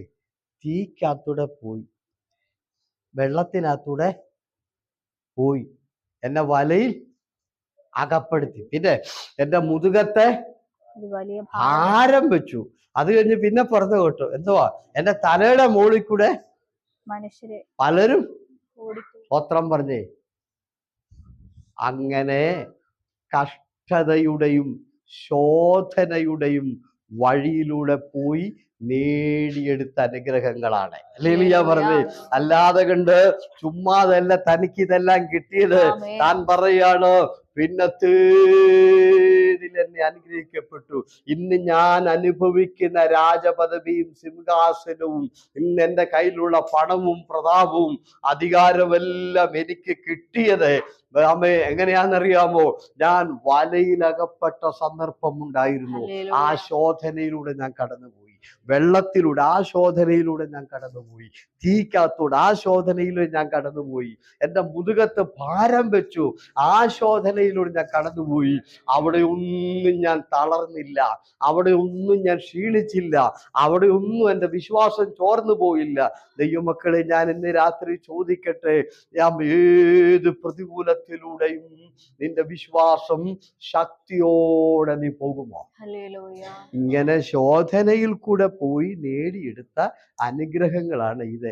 അതിന് ചിലരൊക്കെ പറയും, ദാവീദിനെ അനുഗ്രഹിച്ച് എന്നെ അനുഗ്രഹിക്കുന്നു. ഇതിന്റെ 4-1 ശോധനയിൽ കൂടെ നമ്മൾ വല്ലതും പോവുമോ? ഹല്ലേലൂയ പറഞ്ഞേ. ഇതിന്റെ 7 അയൽവക്കത്തിൽ നമ്മുടെ മുതുകത്ത് ഭാരം, ആരെങ്കിലും 2 വാക്ക് പറഞ്ഞാൽ മതി, നമ്മൾ എന്ത് ചെയ്യും? പത്തിഗീത്ത തിരിച്ചു വിളിക്കും. അതാണ് നമ്മുടെ തൊഴില്. പക്ഷേ ഈ പുള്ളിക്ക് കിട്ടിയ അനുഗ്രഹങ്ങളെല്ലാം കണ്ടോ? പിന്നത്തേതിൽ എന്നെ മഹത്വത്തല്ലേ. ആ വാക്യം ഒന്നുകൂടെ വായിച്ച് കേൾപ്പിച്ച്. ഞങ്ങളെ വലയിൽ അകപ്പെടുത്തി, ഞങ്ങളുടെ മുതുകത്ത് ഒരു വലിയ ഭാരം വെച്ചിരിക്കുന്നു, നീ മനുഷ്യരെ ഞങ്ങളുടെ തലമേൽ കയറി ഓടിക്കുമാറാക്കി. ഞങ്ങൾ തീയിലും വെള്ളത്തിലും കൂടി കടക്കേണ്ടി വന്നു. എങ്കിലും നീ ഞങ്ങളെ സമൃദ്ധിയിലേക്ക് കൊണ്ടുവന്നിരിക്കുന്നു. എങ്കിലും നീ എന്നെ സമൃദ്ധിയിലേക്ക് അപ്പൊ ഇന്നത്തെ ഈ സമൃദ്ധിയൊക്കെ എങ്ങനെ വന്നതാ? ഹല്ലേലൂയ പറഞ്ഞേ. ഇന്നത്തെ സമൃദ്ധിയൊക്കെ ഞാൻ തീക്കാത്തൂടെ വെന്തു പോകുന്നത് പോലെ ഞാൻ കടന്നു പോയതാ. സ്തോത്രം പറഞ്ഞ് വെള്ളത്തിനകത്തൂടെ ഞാൻ കടന്നു പോയതാ. സ്തോത്രം. എന്റെ മുതുകത്ത് ഇറക്കി വെക്കാൻ പറ്റാത്ത വലിയ വേദനകളും ഭാരങ്ങളും ഞാൻ ചുമന്നിട്ടാണ് ഇന്നെനിക്ക് ഈ സമൃദ്ധിയിലേക്ക് വരാൻ പറ്റിയത്. ഹല്ലേലൂയ പറഞ്ഞേ. സ്തോത്രം. ദൈവവൈതലേ, വിശ്വാസത്തിന് വേണ്ടി ചിലതൊക്കെ ഏറ്റെടുക്കാൻ തയ്യാറാണെങ്കിൽ അതിന്റെ പുറയിൽ ഒരു സമൃദ്ധി ദൈവം ഒരുക്കിയിട്ടുണ്ട്. അതിന്റെ പുറയിൽ ഉയർച്ച ഒരുക്കിയിട്ടുണ്ട്. അതുകൊണ്ട് ഇന്ന് രാത്രി ഞാൻ ചോദിക്കട്ടെ, ആരാധനയ്ക്ക് വേണ്ടിയും പ്രാർത്ഥനയ്ക്ക് വേണ്ടിയും വിശ്വാസ ജീവിതത്തിന് വേണ്ടിയും ദൈവത്തിന് വേണ്ടിയും ചിലതൊക്കെ ചുമക്കാൻ തയ്യാറാണോ? മുതുകത്ത് വല്ല ഭാരം കയറ്റി വെച്ചാൽ പിറുപിറുക്കുവോ? സ്തോത്രം പറഞ്ഞ് വലയിൽ അകപ്പെടുത്തുമ്പോൾ പിറുപിറുക്കുവോ? ഈ കാത്ര വിടുമ്പോൾ നമ്മൾ എന്ത് ചെയ്യത്തില്ല? പിറുപിറുക്കുവോ? എനിക്ക് മാത്രം ഇത് വന്നിട്ടുള്ളോ? ഇതാണോ വിശ്വാസ ജീവിതം? Price the Lord. ഇതിലും ഭേദം എന്ത് ചെയ്താൽ മതി? വല്ല കത്തോലിക്ക സഭയിലും ഇതിലും ഭേദം വല്ല കത്തോലിക്ക സഭയിലൊക്കെ തിന്നാ മതി. ഇതിലും ഭേദം ഒരു ആരാധനയ്ക്ക് പോകണ്ട. ഈ ഭക്തൻ സന്തോഷത്തോടെ ദൈവം കൊടുത്ത സകല ശോധനയിലൂടെയും കടന്നുപോയി. സ്തോത്രം. അതിന്റെ ഒടുവിൽ താൻ തന്നെ എത്തിയത് വലിയൊരു സമൃദ്ധിയിലാണ്. അതുകൊണ്ട് ദൈവവൈതലേ, വിശ്വാസ ജീവിതത്തിലെ ശോധനകൾ തകർച്ചയ്ക്കുള്ളതല്ല, അത് ഉയർച്ചയ്ക്കുള്ളതാണ്. സ്തോത്രം. നമ്മൾ ഓർക്കും, കർത്താവേ, നിന്നെ ആരാധിച്ചിട്ടും നീ എന്താണ് എനിക്ക് ഇത്ര ഭാരത്തിന്റെ വഴി, എന്താണ് ഇത്ര വേദനയുടെ വഴി? ഞാൻ ഇന്ന് രാത്രി പറയട്ടെ, ദൈവം നിന്റെ മേൽ വെച്ചിരിക്കുന്ന ഭാരം നീ തകരാനല്ല, നിന്നെ സമൃദ്ധിയിലെത്തിക്കാനാണ്. സ്തോത്രം. അതൊരിക്കലും നമ്മൾ മറന്നു പോകരുത്. അതാണ് ഭക്തനായ ദാവീദിന്റെ ജീവിതത്തിലെ അനുഗ്രഹം എന്ന് പറയുന്നത്. സാമേ ഇങ്ങനെ നേടിയെടുത്തതാ. ഇങ്ങനെ പ്രാർത്ഥിച്ച് 2 നില വീടും 10 വീടും കെട്ടിടവും വസ്തുവകളും ഒന്നും കിട്ടിയതല്ല, നേടിയതല്ല. മുതുകത്ത് വെച്ച ഭാരം ചുമന്നുകൊണ്ട് നടന്നതിന്റെ കൂലി കൊടുത്തതാ. സ്തോത്രം. വെള്ളത്തിൽ കൂടെ ഇറക്കി വിട്ടപ്പോഴെല്ലാം ഇനിയും ദൈവത്തിന്റെ സ്നേഹമാണ്. ആണോ? ഒരു തട്ടാൻ എങ്ങനെയാ സ്വർണത്തെ സ്നേഹിക്കുന്നത്? ഈ സ്വർണം പണിയുന്ന ആളുടെ പേരാണ് തട്ടാൻ. അയാൾ എങ്ങനെയാ സ്വർണത്തെ സ്നേഹിക്കുന്നത്? അയാൾ സ്വർണത്തെ സ്നേഹിക്കുന്നെങ്കിൽ തീക്കകത്തൂടെ സ്വർണം എന്ത് ചെയ്യും? തീക്കകത്തൂടെ കടത്തി വിടാത്ത ഒരു തട്ടാൻ ഉണ്ടെങ്കിൽ അയാൾ ആ സ്വർണത്തെ സ്നേഹിക്കുന്നില്ല. സ്തോത്രം പറഞ്ഞ് ആ സ്വർണത്തെ സ്നേഹിച്ച് അതിനെ നല്ലൊരു അത് ഉരുപ്പടിയാക്കി അല്ലെങ്കിൽ നല്ല ഒരു ആയുധമാക്കണമെങ്കിൽ തീക്കകത്തൂടെ അദ്ദേഹം കടത്തിവിടും. എന്നാലേ അദ്ദേഹം ഉദ്ദേശിക്കുന്ന പോലെ വിലയുള്ളതായിട്ട് അത്. അപ്പൊ അതുകൊണ്ട് കഷ്ടത തരുന്നത് ദൈവം സ്നേഹിക്കുന്നത് കൊണ്ടാണ്. ദൈവം സ്നേഹിക്കുന്നത് കൊണ്ടാ. സ്തോത്രം പറഞ്ഞാട്ടെ. അതാണ് സ്നേഹം. അതുപോലെ തന്നെ ആടിനെയും പ്രൈസലോ ഒക്കെ ആടിനെ ഒക്കെ ഇടയൻ സ്നേഹിക്കുന്നത് എങ്ങനെയാ? ശരിയായ സ്നേഹമുള്ള ഇടയൻ ആടിനെ വെള്ളത്തിലിറക്കി വിടും. കാരണം ആട് കുടിക്കാനും ആടിന്റെ ദേഹത്തെ അഴുക്കൊക്കെ പോകാനും ഒക്കെ. സ്തോത്രം പറഞ്ഞ് അപ്പോൾ ഒരു ഇടയൻ സ്നേഹിക്കുന്നുണ്ടെങ്കിൽ അതിനെ വെള്ളത്തിലിറക്കി വിടും. അതുകൊണ്ട് വെള്ളത്തിലിറക്കി വിടാത്ത ഇടയൻ അതിനെ സ്നേഹിക്കുന്നില്ലെന്നുള്ളതാണ്. സ്തോത്രം പറഞ്ഞ് അപ്പൊ അതുകൊണ്ട് നിങ്ങൾ പിറുപിറുക്കരുത് കേട്ടോ. ദൈവം ചിലപ്പോൾ നമ്മളെ സ്നേഹിക്കുന്നത് കൊണ്ടാണ് ഇങ്ങനെയുള്ള ശോധനയിലേക്ക് ദൈവം ഇറക്കി വിടുന്നത്. എന്തിനാ?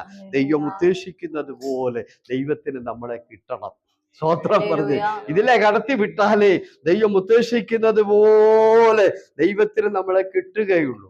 നിങ്ങൾക്കറിയാം, മോശ ഭയങ്കര അരിശക്കാരനാ, ഭയങ്കര ദേഷ്യക്കാരനാ മോശ. അതിന്റെ തെളിവ് എവിടെയാന്ന് ചോദിച്ചാൽ പുറപ്പാട് പുസ്തകം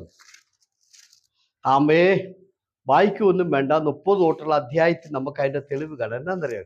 ഇയാൾ അങ്ങോട്ട് അരിശം കയറിയിട്ട് ഈ ഇസ്രായേൽ ഉണ്ടാക്കിയ കാളക്കുട്ടിയെ ഇയാൾ കത്തിച്ചിട്ട് അതിന്റെ ചാരം എടുത്തിട്ട് കലക്കിയിട്ട് പെപ്സി കുടിക്കുന്ന പോലെ ഇവരെ കുടിപ്പിച്ചു. ഇത്രയ്ക്ക് ദേഷ്യക്കാരനാ. മനസ്സിലായോ? ഈ കാളക്കുട്ടിയെ തീയിലിട്ട് കത്തിച്ചിട്ട് ഇതിന്റെ ചാരം എടുത്ത് വെള്ളത്തിൽ കലക്കി ഇസ്രായേലിനെ കുടിപ്പിച്ചു. ഒറ്റ അടിക്കൊരുത്തനെ കൊന്നു മിസ്രൈമിലെ. ഭയങ്കര ദേഷ്യക്കാരനാണ്. പക്ഷേ 90-ാം സങ്കീർത്തനത്തിന്റെ ഹെഡിങ് വായിച്ചിട്ടുണ്ടോ? അവിടെ എഴുതിയിരിക്കുന്ന പേരെന്താണെന്നറിയോ? ദൈവപുരുഷനായ മോശ. സ്തോത്രം പറഞ്ഞ്, ദൈവപുരുഷനായ മോശയെന്ന് വേദപുസ്തകത്തിൽ ഇയാളെ കുറിച്ച് പറഞ്ഞിരിക്കുന്നത് വളരെ പ്രസക്തമാണ്. നിങ്ങൾ നോക്കണം, ഇയാൾ ഒരിക്കലും ദൈവപുരുഷനാകത്തില്ല. കാരണം അത്രയ്ക്ക് ദേഷ്യം, ഒറ്റയടിക്ക് ഒരുത്തനെ കൊന്നവനാ. എന്താ കാര്യം എന്നറിയോ? മോശെ ദൈവം എന്ത് ചെയ്തു? കഴിഞ്ഞ 40 വർഷം 40 ആടിനം കൊണ്ട് മരുഭൂമിയിലൂടെ നടത്തി. ഈ 40 വർഷം നടത്തി എന്തിനാണെന്നറിയോ? ഇദ്ദേഹം പക്വത വരാനാ. ഈ ദേഷ്യമൊക്കെ മാറി, ഈ അരിശമൊക്കെ മാറി അദ്ദേഹം എന്ത് ചെയ്യണം? നല്ല നിലയിലെത്തണം. സ്തോത്രം പറഞ്ഞ്, അത് മാത്രമല്ല മോശയുടെ കോപവും ദേഷ്യവും ഒക്കെ മാറി 90-ാം സങ്കീർത്തനത്തിൽ വരുമ്പോൾ ദൈവത്തിന്റെ പുരുഷൻ എന്ന നിലയിലേക്ക് മോശ മാറി. മോശ മാറി. അതുപോലെ മോശ ക്ഷമയുള്ളവനായി, അതുപോലെ പക്വത ഉള്ളവനായി, അതുപോലെ താഴ്മയുള്ളവനായി. ഒറ്റയടിക്ക് ഒരുത്തനെ കൊന്നവനാ. ഇന്ന് എന്തു പറഞ്ഞാലും പുള്ളി തിരിച്ചു പറയില്ല. കണ്ടോ? ഈ സംഖ്യാപുസ്തകം 13-ാം അധ്യായം തൊട്ട് വീട്ടിൽ കിടന്ന് പെങ്ങള് വഴക്കുണ്ടാക്കി, മലയാള ഭാഷ പറഞ്ഞാൽ ചീത്തയും തെറി എല്ലാം വിളിച്ചു. ആരാ? മോശയുടെ പെങ്ങള് മിറിയാം. മിറിയാമിനെ കുറിച്ച് അറിയാമോ നിങ്ങൾക്ക്? 13-ാം അധ്യായത്തിൽ എഴുതിയിട്ടുണ്ട്, കാണാം. മിറിയാം വീട്ടിൽ കിടന്ന് വഴക്കാം. നാത്തൂനെ, അതായത് മോശ കല്യാണം കഴിച്ചത് ഈ പെങ്ങൾക്ക് ഇഷ്ടപ്പെട്ടില്ല. കൂശിയാസ്ത്രീയെ കെട്ടിയെന്നാ പറഞ്ഞത്. കൂശി എന്ന് പറഞ്ഞ വാക്കിന്റെ അർത്ഥം കറുത്തവരെന്നാ. കറുത്ത പെണ്ണിനെ കെട്ടിയത് നാത്തൂന് പിടിച്ചില്ല. ഏതാ? വീട്ടിൽ കിടന്ന് വഴക്കുണ്ടാക്കി. മോശ ഒന്നും വേണ്ടിയില്ല. സ്തോത്രം. ആമേൻ. മിറിയാമിന്റെ സ്വഭാവം എല്ലാവർക്കും ഉണ്ടോ? ചിലർക്കൊക്കെ ഉണ്ടോ? എന്താ മിറിയാമിന്റെ സ്വഭാവം? മിറിയാമിന്റെ സ്വഭാവം ചെങ്കടലിൽ കിടന്നപ്പോൾ തപ്പെടുത്ത് കുട്ടി ഭയങ്കരമായിട്ട് പാട്ട് പാടി തലക്കെ കിടന്ന് നൃത്തം ചെയ്തെന്നാണ്. ഡാൻസ് ഒക്കെ ചെയ്ത് കർത്താവിന് ചെങ്കടലിൽ കിടന്നു. വീട്ടിൽ വന്നപ്പോഴോ നാത്തൂനോടും ആങ്ങളയോടും എന്ന് പറഞ്ഞാൽ 2 സ്വഭാവം. സഭയിൽ വരുമ്പോ നൃത്തവും ചാട്ടവും, വീട്ടിൽ വരുമ്പോഴോ ചീത്തയും തെറിയും. അങ്ങനെ 2 സ്വഭാവമുള്ള ആരാധനക്കാരുണ്ട്. പള്ളി വന്നു കഴിയുമ്പോൾ ഉണ്ടല്ലോ, ഹല്ലേലൂയ സ്തോത്രം, വീട്ടിലൊന്ന് ചെന്ന് നോക്കാം, ഈ വായിന്ന് വരുന്നത് നമുക്ക്. അന്നേരം നമുക്ക് മിറിയാമിന് ഇങ്ങനെ 2 സ്വഭാവ. വീട്ടിൽ കിടന്ന് എന്ത് ചെയ്തു? ഭയങ്കര വഴക്കും ബഹളവും. ഇസ്രായേലിന്റെ നടുവിൽ ചെല്ലുമ്പോഴോ തപ്പെടുത്തു കൊട്ടും ചാട്ടവും തുള്ളലും. സ്തോത്രം പറഞ്ഞേ. അതുകൊണ്ട് ഞാനൊരു കാര്യം പറയാം. ഒന്നെങ്കിൽ നിങ്ങൾ എന്ത് ചെയ്യാം? സ്തോത്രം, ഹല്ലേലൂയ. പണ്ട് ഒരു കഥ ഉണ്ടായിരുന്നു. കഥ എങ്ങനെയാണെന്നറിയാമോ? ഒരു ചെറുക്കൻ ഇങ്ങനെ ഒരു പട്ടിയം കൊണ്ട് ഒരു പട്ടിക്കുഞ്ഞിനെ മേടിച്ചോണ്ട് വരിക, ഒരു കൊച്ചു ചെറുക്കൻ. അവൻ ഈ പട്ടിക്കുഞ്ഞിനെ മേടിച്ചോണ്ട് ഇങ്ങോട്ട് വന്നപ്പോഴത്തേനെ അവിടെ കുറെ പേരിരുന്ന് പന്ത് കളിക്കുക.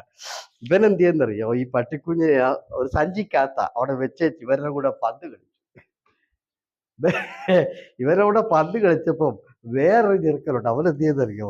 ഈ പട്ടിക്കുഞ്ഞിനെ എടുത്ത് മാറ്റിയിട്ട് അതിനകത്തൊരു പൂച്ചക്കുഞ്ഞിനെ വെച്ചു. ഇവനുണ്ടല്ലോ, ഈ പന്ത് കളിയെല്ലാം കഴിഞ്ഞ് ഈ സഞ്ചി എടുത്തോണ്ട് ഇവൻ വീട്ടിൽ ചെന്ന് നോക്കിയപ്പോഴത്തേന് പൂച്ചയാ.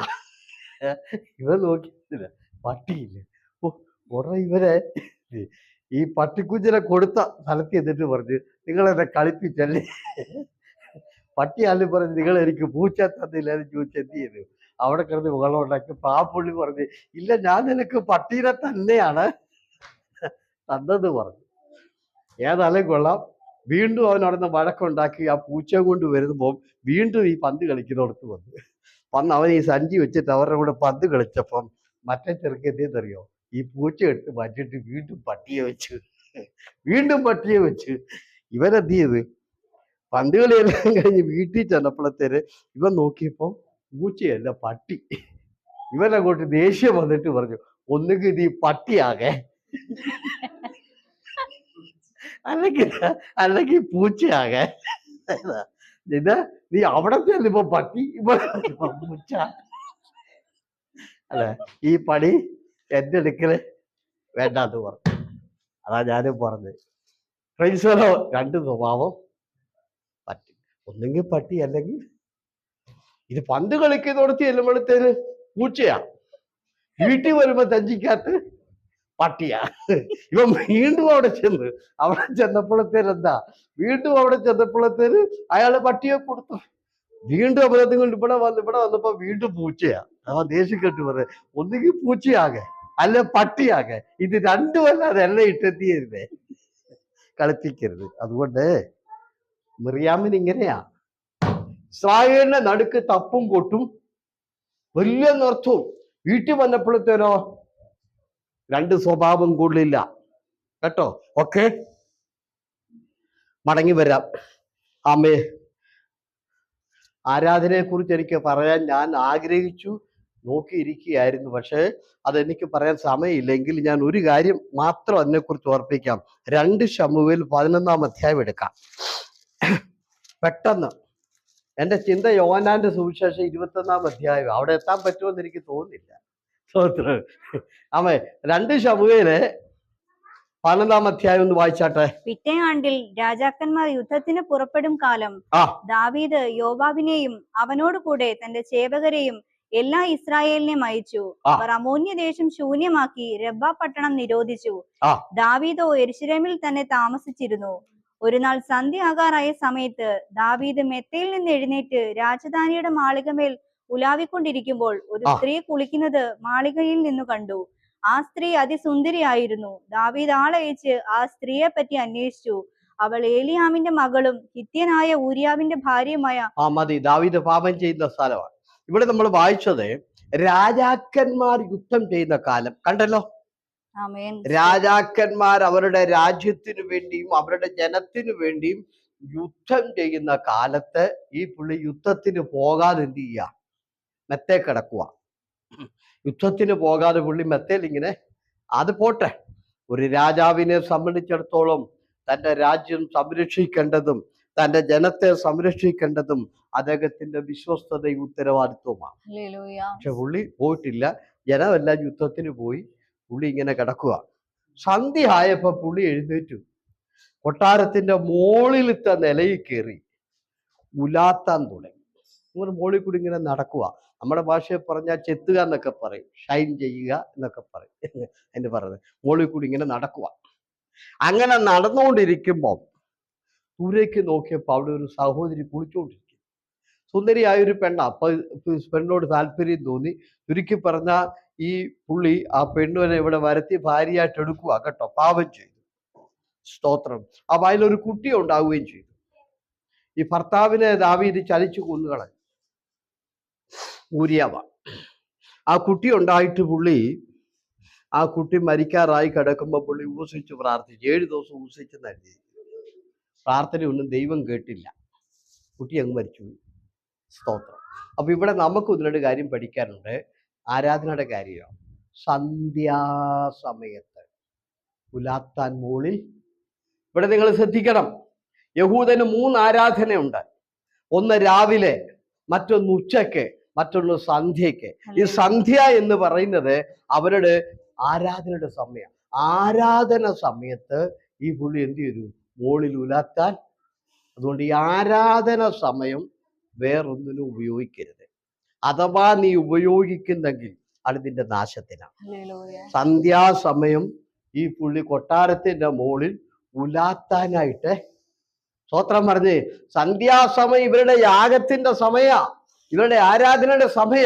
അതുകൊണ്ട് ഞാൻ ഇന്ന് രാത്രി ഒരിക്കൽ കൂടെ പറയുന്നു, ആരാധനയ്ക്ക് ദൈവം നിനക്ക് തന്നിരിക്കുന്ന സമയം വേറൊന്നിനും എടുക്കരുത്.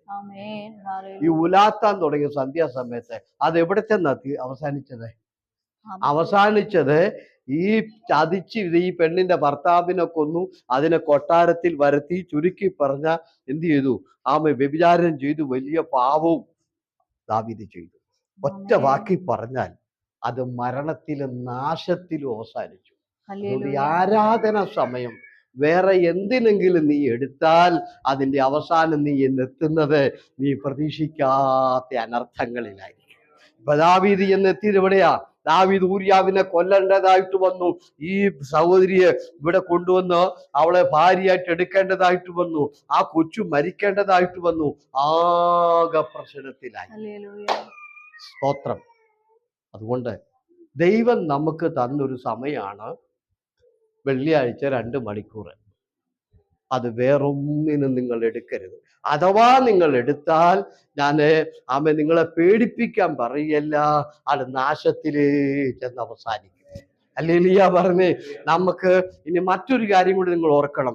ദൈവം നമുക്ക് തരുന്ന നന്മകൾ, ദൈവം നമുക്ക് തരുന്ന ഉയർച്ചകൾ അതെന്തിനാണെന്നൂടെ അറിയണം. ദാവീദിനെ ദൈവം രാജാവാക്കി കൊട്ടാരത്തിൽ ഇരുത്തിയത് മോളിക്കൂടെ ഉലാത്താനല്ല. ആണോ? ദൈവം നമുക്ക് അനുഗ്രഹങ്ങൾ തരുന്നത്, ദൈവം നമുക്ക് നന്മകൾ തരുന്നത്, ദൈവം നമ്മളെ ഉയർത്തുന്നത് എന്തിനാന്ന് ചോദിച്ചാൽ ദൈവഭയമുള്ള വ്യക്തിയായി ജീവിക്കാനാണ്. എന്നാൽ ഇദ്ദേഹം അത് എന്ത് ചെയ്തു? നമ്മുടെ ഭാഷയെ പറഞ്ഞ തോന്നിയവാസത്തിന് ഉപയോഗിച്ചു. സ്തോത്രം പറഞ്ഞേ. ദൈവം കൊട്ടാരം കൊടുത്തപ്പോൾ, അധികാരം കൊടുത്തപ്പോൾ, പണം കൊടുത്തപ്പോൾ അതെന്തിനുപയോഗിച്ചു? സ്തോത്രം പറഞ്ഞേ. അത് തോന്നിയവാസത്തിനും പാപത്തിനും തെറ്റായ പ്രവൃത്തിക്കും അത് ഉപയോഗിച്ചു. അതുകൊണ്ട് ഇന്ന് രാത്രി ഞാൻ പറയട്ടെ, ഇവിടെ ദൈവം തന്ന ജോലിയും, ഇവിടെ ദൈവം തന്ന നന്മകളും, ഇവിടെ ദൈവം തന്ന അനുഗ്രഹങ്ങളും അത് തോന്നിയവാസം ഉപയോഗിക്കരുത്. അത് തെറ്റായ രീതി നീ ഉപയോഗിക്കരുത്. ദൈവം തരുന്നതെല്ലാം ദൈവഭയത്തോടെ, അത് ദൈവത്തിന് സ്തുതി വരത്തക്ക നിലയില്, ദൈവത്തിന് മഹത്വമാകത്തക്ക നിലയില് ആ നന്മകൾ ഉപയോഗിക്കണം. ഇദ്ദേഹത്തെ പിടിച്ച് കൊട്ടാരത്തിൽ കയറ്റിയത് സന്ധ്യാമ്മ ഒലാത്താനാണോ? കുളിച്ചോണ്ടിരിക്കുന്ന പെണ്ണുങ്ങളെ നോക്കാനാണോ? സ്തോത്രം പറഞ്ഞ് തെറ്റ് ചെയ്യാനാണോ? പാപം ചെയ്യാനാണോ? അതുകൊണ്ട് ഇന്ന് രാത്രിയില് അവിടെ കിടന്ന നമ്മളെ ഈ രാജ്യത്ത് കൊണ്ടുവന്ന് ജോലി തന്നേക്കുന്നത് ദൈവഹിതത്തിനൊത്തവണ്ണം ജീവിക്കാനാണ്. ദൈവ നന്മയെ ഓർത്തുകൊണ്ട്, ദൈവത്തെ ഭയപ്പെട്ടുകൊണ്ട്, ദൈവത്തെ സ്തുതിച്ചുകൊണ്ട്, ദൈവത്തിന് മഹത്വവും അനുഗ്രഹവും കൊടുത്തുകൊണ്ട് ജീവിക്കാനാണ് ഈ നന്മ തന്നത്. കൊട്ടാരം കൊടുത്തത് ഇവന് തോന്നിവാസം കാണിക്കാനല്ല. അവൻ തോന്നിവാസത്തിന് അത് ഉപയോഗിച്ചത് കൊണ്ട് എന്താ പറ്റിയെന്ന് കണ്ടോ? ഇപ്പൊ എന്തു പറ്റി? അവൻ കൊലപാതകം ചെയ്തു. ഊരിയാവിനെ ചതിച്ചു കൊന്നുകളഞ്ഞു, വഞ്ചിച്ചു കൊന്നുകളഞ്ഞു. ഈ സഹോദരിയെ വീട്ടിൽ കൊണ്ടുവന്ന് ഭാര്യയാക്കി. അതിലൊരു കുഞ്ഞ് ജനിച്ചു. ആ കുഞ്ഞ് കൊട്ടാരത്തിൽ വളരുക. അതിന്റെ അർത്ഥം നിങ്ങൾക്ക് മനസ്സിലായോ? എന്താ അതിന്റെ അർത്ഥം? ഈ കുഞ്ഞ് കൊട്ടാരത്തിൽ വളരുക, അതിന്റെ അർത്ഥം എന്താ? അതിന്റെ അർത്ഥം ഈ കൊട്ടാരം എന്തുവാന്ന് ആദ്യം ഒന്ന് നോക്കി. ഈ കൊട്ടാരം എന്തുവാ? ദൈവം കൊടുത്തതല്ലേ. ദൈവം കൊട്ടാരം കൊടുത്തത് പാപം വളരാനാണോ? പാപം വളരാനാണോ? സ്തോത്രം. തെറ്റായതാ ആ കൊട്ടാരത്തിൽ വളരാനാണോ? മര്യാദക്കുണ്ടായതാണോ ഈ കുഞ്ഞ്? സ്തോത്രം പറഞ്ഞേ. ഈ കുഞ്ഞ് പാപമല്ലേ? സ്തോത്രം. അതുകൊണ്ട് ഞാൻ ഇന്ന് രാത്രി പറയട്ടെ, ദൈവം സാലറിയും നന്മയും ജോലിയും തരുന്നത് അത് അനുഭവിച്ചുകൊണ്ട് അനുഗ്രഹം വളരാനാണ്, പാപം വളരാനല്ല. സ്തോത്രം പറഞ്ഞ് ദൈവം തരുന്ന നന്മയ്ക്കകത്ത് അത് അനുഭവിച്ചുകൊണ്ട് ദൈവാനുഗ്രഹമായി തീരാൻ വേണ്ടിയാണ് ദൈവം നമുക്ക് തന്നിരിക്കുന്നത്. കൊട്ടാരത്തിൽ പാപത്തിന്റെ സന്തതി വളരാനല്ല, അല്ലെങ്കിൽ കൊട്ടാരത്തിൽ വ്യഭിചാരം ചെയ്യാനല്ല, വ്യഭിചരിച്ചുണ്ടായ കൊച്ചു വളരാനല്ല കൊട്ടാരം. അതുകൊണ്ടാണ് വായിക്കുന്നത്, ഉപസിച്ച് പ്രാർത്ഥിച്ചിട്ട് ആ കൊച്ചു ജീവിച്ചില്ല, മരിച്ചുപോയി. മരിക്കാതിരിക്കാൻ ഇയാൾ ഒത്തിരി പ്രാർത്ഥിച്ചു നോക്കി, പക്ഷെ നടന്നില്ല. അതുകൊണ്ട് നമ്മൾ ഓർത്തോണം, ദൈവം തരുന്ന അനുഗ്രഹങ്ങളെല്ലാം, ദൈവം തരുന്ന നന്മകളെല്ലാം നമ്മൾ ഉപയോഗിക്കുമ്പോൾ അത് ദൈവമഹത്വത്തിനായിരിക്കണം. അത് നമ്മൾക്ക് എടുക്കാം. കർത്താവിന് നമ്മൾ എടുക്കുന്നതിന് കർത്താവ് ഒരു എന്ത് ചെയ്യത്തില്ല, ഒന്നുമില്ല. കൊട്ടാരമൊക്കെ ഉപയോഗിക്കാം, പക്ഷെ കൊട്ടാരം തോന്നിവാസത്തിന് ഉപയോഗിക്കാൻ പാടില്ല. അതെന്ത് ചെയ്യാൻ പാടില്ല? ഇയാൾ എന്തിനാ കൊട്ടാരവും അധികാരവും പണമൊക്കെ ഉപയോഗിച്ചത്? തെറ്റായ പ്രവൃത്തി. ഇനി ഒരു ഹല്ലേലൂയ പറഞ്ഞേ. അതുകൊണ്ട് ജോലിയൊക്കെ തന്നോട് ഞാൻ പറയാം, നല്ല ജോലിയൊക്കെ തന്നിട്ടുണ്ട്, നമ്മളെ മാനിച്ചുകൊണ്ടിരിക്കുക. ഈ ജോലിയൊക്കെ നമുക്ക് തന്നപ്പോൾ ഈ ജോലിക്കകത്ത് ദൈവവിരുദ്ധമായതൊന്നും കാണാനിടയാകരുത്. സ്തോത്രം പറഞ്ഞേ. ഇവിടെ എന്തായാലും ഹല്ലേലൂയ. തെറ്റായി ഒന്നും കാണരുത്. പാപം വളരാനും തിന്മ വളരാനും ദോഷം വളരാനും അല്ല കൊട്ടാരം കൊടുത്തത്. കൊട്ടാരത്തിനകത്ത് ദൈവഹിത പ്രകാരം അനുഗ്രഹം ഉണ്ടാകാനാ. അതിനകത്ത് തിന്മ വളരാനാണോ കൊടുത്തത്? ആമേൻ. പക്ഷെ ഇപ്പൊ എന്താ സംഭവിച്ചേക്കുന്നത്? വ്യഭിചാര സന്തതി അതിനകത്ത്. നീ വായിക്കാൻ സമയം 12-ാം അധ്യായത്തിൽ കാണാം കേട്ടോ. 12-ാം അധ്യായത്തേക്ക് നിങ്ങൾ നോക്കിക്കേ. ആമേ, ഈ വ്യഭിചരിച്ചുണ്ടായ കൊച്ചു രോഗം വന്നു. രോഗം വന്നപ്പോഴത്തേന് ഇത് മരിക്കാതിരിക്കാൻ വേണ്ടി ദാവീദ് ഉപവാസം പറഞ്ഞു. എന്താ? പാപത്തിന്റെ സന്തതി വീണ്ടും അവിടെ ജീവിച്ചിരിക്കും. ദൈവം സമ്മതിക്കുവോ? ദൈവം കൊട്ടാരം കൊടുത്തത് ഇങ്ങനെയുള്ളതൊക്കെ വളരാനാണോ? ഹല്ലേലൂയ പറഞ്ഞേ. ഇങ്ങനെയുള്ളതൊക്കെ നിൽക്കാനാണോ? അതുകൊണ്ട് ദൈവം നമുക്ക് നന്മകളും അനുഗ്രഹങ്ങളും ജോലിയൊക്കെ തന്നേക്കുന്നത് അവിടെ ഒന്നും എന്തല്ല, ദൈവവിരുദ്ധമായതൊന്നും ഉണ്ടാകാനല്ല, ദൈവഹിതമായ നന്മ വളരാൻ വേണ്ടിയാണ്, ഹല്ലേലൂയ. ദൈവഹിതമായ അനുഗ്രഹങ്ങൾ വളരാൻ വേണ്ടിയാണ്. അവിടെ ഒരിക്കലും തിന്മ വളരാൻ ഇടയാകരുതേ. ഇന്ന് രാത്രി വളരെ നമ്മൾ ശ്രദ്ധിച്ചോണം. കണ്ട 12-ാം അധ്യായത്തിലെ 2 ശമൂവേൽ 12-ാം അധ്യായത്തിൽ കണ്ടോ? ഊരിയാവിന്റെ ഭാര്യ ദാവീദിന് പ്രസവിച്ച കുഞ്ഞിനെ യഹോവ ബാധിച്ചു. യഹോവ ബാധിച്ചു. നിങ്ങൾ ശ്രദ്ധിക്കണം. പിശാചാണെങ്കിൽ നമുക്ക് എന്ത് ചെയ്യാം? പ്രാർത്ഥിച്ചിറക്കി വിടാം. രോഗമാണെങ്കിലോ ഡോക്ടറെ കൊണ്ട് യഹോവ ബാധിച്ചാലോ ഒരു രക്ഷയില്ല കുഞ്ഞെ. യഹോവ ബാധിച്ചാൽ മരുന്ന് കൊണ്ട് അത് മാറത്തില്ല. സ്തോത്രം പറഞ്ഞ് ഒരു പാസ്റ്റർക്കും ആ കെട്ടഴിക്കാൻ ഒക്കത്തില്ല, ആരെക്കൊണ്ടും പറ്റില്ല.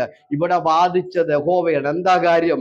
ഈ പാപം ഈ കൊട്ടാരത്തിൽ വളരാനല്ല അദ്ദേഹത്തിന് ദൈവം കൊട്ടാരം കൊടുത്തത്. സ്തോത്രം പറഞ്ഞ് അദ്ദേഹത്തിന് കാശും പണവും അധികാരവും പോലീസും പട്ടാളവും ഒക്കെ ദൈവം കൊടുത്തത് ഇങ്ങനെയുള്ള പാപങ്ങളൊന്നും ഈ കൊട്ടാരത്തിൽ വളരാനല്ല. അതുകൊണ്ട് യഹോവ ബാധിച്ചു. എന്താണ്? ഈ കൊട്ടാരത്തിലെ.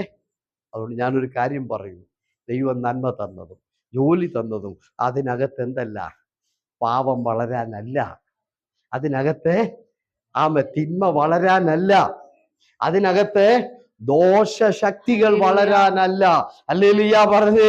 അതുകൊണ്ട് ഞാൻ ഇന്ന് രാത്രി പറയുന്നു, ദൈവം നമുക്ക് തന്നിരിക്കുന്ന നന്മ അനുഭവിക്കുമ്പോൾ അവിടെ ദൈവമഹത്വം വെളിപ്പെടട്ടെ കേട്ടോ. ഹല്ലേലൂയ പറഞ്ഞ്. ഇതുപോലെ തിന്മയൊന്നും അവിടെ വളരരുത്. ഇതുപോലെ പാപത്തിന്റെ സന്തതി വളരാനല്ല, ഇതുപോലെ ദോഷത്തിന്റെ സന്തതി വളരാനല്ല. അതുകൊണ്ട് യഹോവ കുഞ്ഞിനെ ബാധിച്ചു. അടുത്ത ലൈൻ വായിരേ. അതിന് കഠിന രോഗം പിടിച്ചു. ദാവീദ് കുഞ്ഞിനു വേണ്ടി ദൈവത്തോട് അപേക്ഷിച്ചു. ദാവീദ് ഉപവസിക്കുകയും അകത്തു കടന്ന് രാത്രി മുഴുവനും നിലത്ത് കിടക്കുകയും ചെയ്തു. അവന്റെ ഗൃഹപ്രമാണികൾ അവനെ നിലത്ത് നിന്ന് എഴുന്നേൽപ്പിപ്പാൻ ഉത്സാഹിച്ചുകൊണ്ട് അരികെ നിന്നു. എന്നാൽ അവന് മനസ്സായില്ല. അവരോട് കൂടെ ഭക്ഷണം കഴിച്ചു. 7 ദിവസം ഈ പുള്ളി വെള്ളം പോലും കുടിക്കാതെ ഉപവസിക്കുക. എന്താ? ഈ കൊച്ചു മരിക്കരുത്. ഇതേ ദൈവം സമ്മതിക്കുവോ? ആമേൻ. ആമേൻ. ഒരുത്തനെ ചതിച്ചു കൊന്നേച്ച് അവന്റെ ഭാര്യയെ ബലമായിട്ട് പിടിച്ചോണ്ട് വന്ന് അങ്ങനെ എന്ത് ചെയ്തു? തിന്മ ചെയ്തും ദോഷം ചെയ്തും അനീതി ചെയ്തും ഉണ്ടായ ഈ കുഞ്ഞും പിന്നെയും ജീവിച്ചിരിക്കണം ഈ കൊട്ടാരത്തിൽ. ഏത് കൊട്ടാരത്തിൽ? ദൈവം കൊടുത്ത കൊട്ടാരത്തിൽ, ദൈവം കൊടുത്ത നന്മയിൽ. കർത്താവ് സമ്മതിച്ചില്ല. 7 ദിവസം ഊർജിച്ച് വെറുതെയായി. അതുകൊണ്ട് ഞാനൊരു കാര്യം പറയാം, പാപം വെച്ചോണ്ട് ആര് ഉപസിച്ചാലും വെറുതെയാണ്. സ്തോത്രം. തിന്മയും ദോഷവും നമ്മുടെ കയ്യിൽ ഇരിക്കുന്നത്രയും കാലം ചേമ്പലപ്പുറത്തൊഴിച്ച വെള്ളം പോലെ ഉള്ളൂ നമ്മുടെ പ്രാർത്ഥന. ഇവിടെ ദാവീദ് 7 ദിവസം ഉപസിച്ചിട്ട് ആ പ്രാർത്ഥന ദൈവം തിരിഞ്ഞു നോക്കിയില്ല. കൊച്ചു മരിച്ചു പോയെന്നാ വായിക്കുന്നത്. സ്തോത്രം. അതുകൊണ്ട് ഞാൻ ആ ഭാഗം വിടുക. ഇപ്പൊ കണ്ടോ, ആരാധന ദിവസം ഉലാത്താൻ കയറിയതിന്റെ ഇപ്പൊ എവിടെ വന്നെത്തി? സന്ധ്യാസമയത്ത് ഉലാത്താൻ പുള്ളി മോളിൽ കയറിയതാ. ഇപ്പൊ അത് എവിടെ വന്നെത്തി? ഇപ്പം സ്തോത്രം പറഞ്ഞ് എന്തെല്ലാം സംഭവിച്ചു. അതുകൊണ്ട് കുഞ്ഞെ, ദൈവാരാധനയുടെ സമയം വേറൊന്നിനും നീ ഉപയോഗിക്കരുത്. കാരണം അത് നിന്നെ കൊണ്ട് എത്തിക്കുന്നത് വലിയ വിപത്തുകളിലായിരിക്കും, വലിയ ആപത്തുകളിലായിരിക്കും, അത് വലിയ അനർത്ഥങ്ങളിലായിരിക്കും. ദാവീദിനെ പിശാച് എവിടെ കൊണ്ടെത്തിച്ചു? വ്യഭിചാരത്തിലെത്തിച്ചു, കൊലപാതകത്തിലെത്തിച്ചു. അവസാനം ആ വീട് എന്ത് ചെയ്തു? ആകെ പ്രശ്നത്തിലെത്തി. ദാവീദ് വളരെ തകർന്നു. ആമേ, ഉലാത്താൻ കയറിയതാ. സ്തോത്രം പറഞ്ഞ് ആ സന്ധ്യാസമയത്ത് ആരാധിക്കേണ്ട സമയത്ത് ആരാധിച്ചിരുന്നെങ്കിൽ ഇതൊക്കെ വരുമായിരുന്നോ? അതുകൊണ്ട് ആരാധന ഇട്ടുള്ള പോക്കും വരവും പാർട്ടിയും ഒക്കെ അങ്ങ് നിർത്തിയേരും. ഹല്ലേലൂയ പറഞ്ഞ് ആരാധന ദിവസമുള്ള പാർട്ടി പോക്ക് ചെറുക്കി ആരാധന, വെള്ളിയാഴ്ച ആരാധന ദിവസം മാത്രമേ ഉള്ളൂ കൂട്ടുകാരുമായിട്ടുള്ള ബന്ധം. അന്ന് അവരെ കൊണ്ട് പോക്ക് അങ്ങോട്ട് പോക്ക് ഇങ്ങോട്ട് പോക്ക് അതെല്ലാം അങ്ങ് മാറ്റി വെച്ചേരും. സ്തോത്രം പറഞ്ഞ് ആമേൻ ആമേ. ഈ പുള്ളി പ്രാർത്ഥനാ സമയം മാറ്റി വെച്ചിട്ട് മോളിലൊന്ന് നടക്കാൻ കയറിയതാ. ആ നടപ്പ് അവസാനം വന്ന് എത്തിയത് എവിടെയാ? വലിയ പ്രശ്നത്തിലല്ലേ എത്തിയത്. അങ്ങനെ വരാതിരിക്കട്ടെ. ആമേൻ സ്തോത്രം. അവസാനിപ്പിക്കാൻ സമയമായി. യോഹന്നാന്റെ സുവിശേഷത്തിലേക്ക് നമുക്ക് വരാം. 21-ാം അധ്യായത്തിലേക്ക് നമുക്ക് വരാം. പെട്ടെന്ന് 1-2 വാക്യങ്ങൾ വേഗത്തിൽ വായിച്ചാട്ടെ. വേഗം വായിച്ചു പോട്ടെ. അതിനുശേഷം യേശു പിന്നെയും തിബര്യാസ് കടൽക്കരയിൽ വെച്ച് ശിഷ്യന്മാർക്ക് പ്രത്യക്ഷനായത് ഈ വിധമായിരുന്നു. ശീമോൻ പത്രോസും ദിദിമോസ് എന്ന തോമാസും ഗലീലയിലുള്ള കാനയിലെ നഥനയേലും സെബദി മക്കളും അവന്റെ ശിഷ്യന്മാരിൽ വേറെ 2 പേരും ഒരുമിച്ച് കൂടിയിരുന്നു. ശീമോൻ പത്രോസ് അവരോട്, ഞാൻ മീൻ പിടിപ്പാൻ പോകുന്നു എന്ന് പറഞ്ഞു. ഞങ്ങളും പോരുന്നു എന്ന് അവർ പറഞ്ഞു. അവർ പുറപ്പെട്ട് പടകു കയറിപ്പോയി. ഞാൻ ഇനി പറയാം കേട്ടോ. മെസ്സേജ് ഒക്കെ കേൾക്കുമ്പോൾ ചില തീരുമാനമൊക്കെ എടുത്ത് ഇന്ന് പോകാവുള്ളൂ കേട്ടോ. ഇവിടെ നമുക്ക് കാണാൻ കഴിയുന്നത് യേശു മരിച്ചു, അടക്കപ്പെട്ടു. സ്തോത്രം. ഉടനെ ശീമോൻ പത്രോസ് പറയുകയാണ്, ഇനി ഞാൻ എന്ത് ചെയ്യാം? മീൻ പിടിക്കാൻ പോവുക. മീൻപിടുത്തമെല്ലാം നടത്തി യേശുവിന്റെ പുറകെ വന്ന ആളാണ്. ഇനി ഞാൻ മീൻ പിടിക്കാൻ പോവുക. പുള്ളി നമുക്ക് വലിയ കുറ്റമൊന്നും പറയണ്ട, കാരണം യേശു മരിച്ചു പോയി, അടക്കപ്പെട്ടു. ഇനിയിപ്പോൾ ആരും ഇല്ല. മീൻ പിടിക്കാൻ അങ്ങ് പഴയതുപോലെ മീൻപിടുത്തത്തിന് പോവുക. അപ്പൊ മറ്റുള്ളവർ പറഞ്ഞു, എന്നാ ഞങ്ങളും വരും. എല്ലാരും കൂടി പഴയ പണിക്ക് ഇറങ്ങി. രാത്രി മുഴുവനും വല വീശി, ഒന്നും കിട്ടിയില്ല. ആമേ. വെളുക്കാറായപ്പോൾ കരക്കൂട്ട് വരികയാണ്. സ്തോത്രം. വരുമ്പോൾ യേശു കരയ്ക്ക് നിന്നു. കുഞ്ഞുങ്ങളെ കൂട്ടുവാൻ വല്ലതും ഉണ്ടോന്ന് ചോദിച്ചു. സ്തോത്രം. ഇവിടെ 2 കൂട്ടം കാര്യം. ഒന്ന്, ഇവരെന്ത് ചെയ്തു? ആത്മീകവും ജീവിതവും ഒക്കെ താത്തു വെച്ചിട്ട് മീൻ പിടിക്കാനായിട്ട് പോയി. സ്തോത്രം.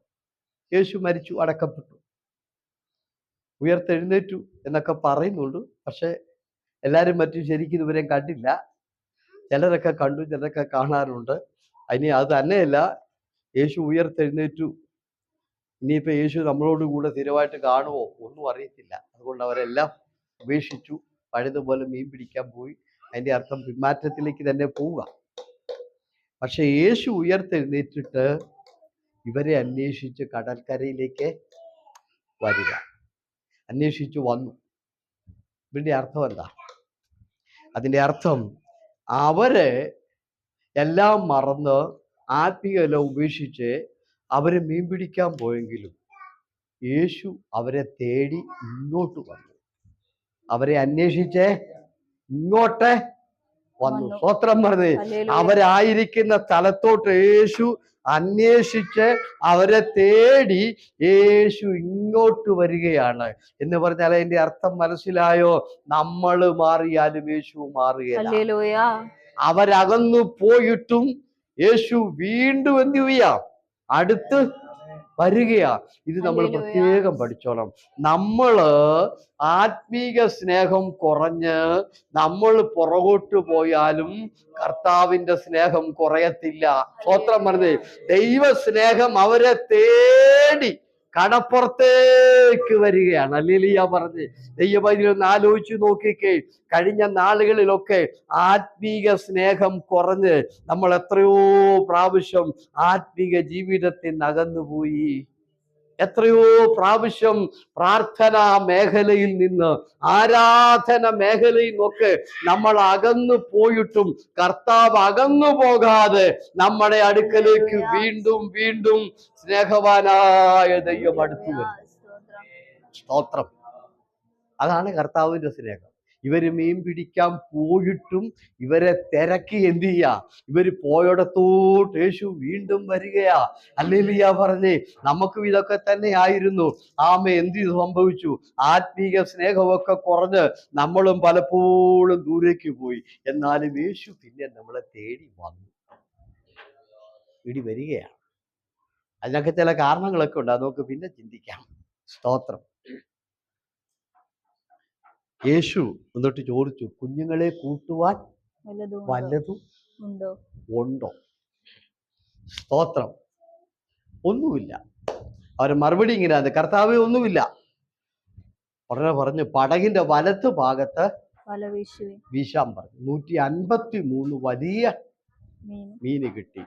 ആ മീനിന്റെ എണ്ണം 153. അവിടെ പറയുന്ന വേറൊരു കാര്യമുണ്ട്, വല കീറാറായി. അതിന്റെ അർത്ഥം എന്താ? അതിന്റെ അർത്ഥം കർത്താവ് നിർത്തിയത് വല കീറുന്നത് കൊണ്ടാണ്.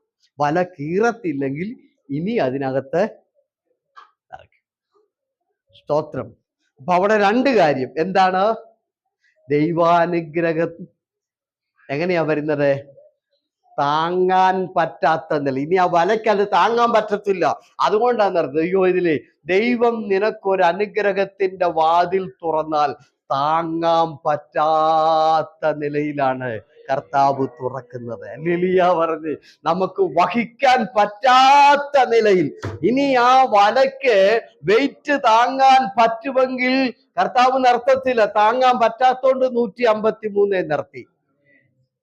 സ്തോത്രം. അപ്പൊ ദൈവത്തിന്റെ അനുഗ്രഹം അളവില്ലാത്തത്, താങ്ങാൻ പറ്റാത്തത്, പരിമിതിക്കപ്പുറത്ത്. സ്തോത്രം. മനുഷ്യൻ തരുന്നതോ എണ്ണി തിട്ടപ്പെടുത്തി, കണക്ക് കൂട്ടി, കണക്ക് വെച്ച് 2 ദിവസം, 3 ദിവസം, ഒരാഴ്ച, 2 ആഴ്ച കഴിയുമ്പോഴത്തേന് അപ്പന്റെ മുഖം കറക്കും. ഇനിയും ബുദ്ധിമുട്ടാണ്.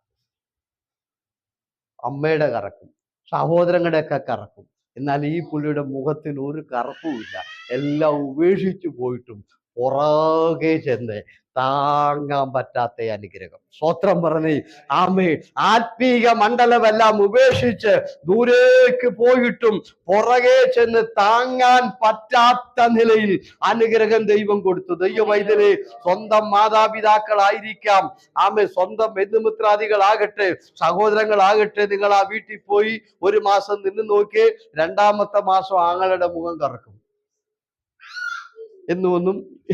പിന്നെ നാത്തും പറയും, പിന്നെ എനിക്ക് വെച്ച് വിളമ്പിയൊന്നും തരാൻ, എനിക്ക് വെച്ച് വിളമ്പിയൊന്നും വരാൻ. പിന്നെ പറയും, അമ്മ ഇങ്ങനെ നിന്നാ നോക്കൂ, എന്തേലുമൊക്കെ നിങ്ങളൂടെ എന്തേലും ചെറിയ പണിക്കൊക്കെ കണ്ടോ. ഈ പുള്ളി കൊടുത്തത് കണ്ടോ, വല്ല മുഖവും കറുത്തോ?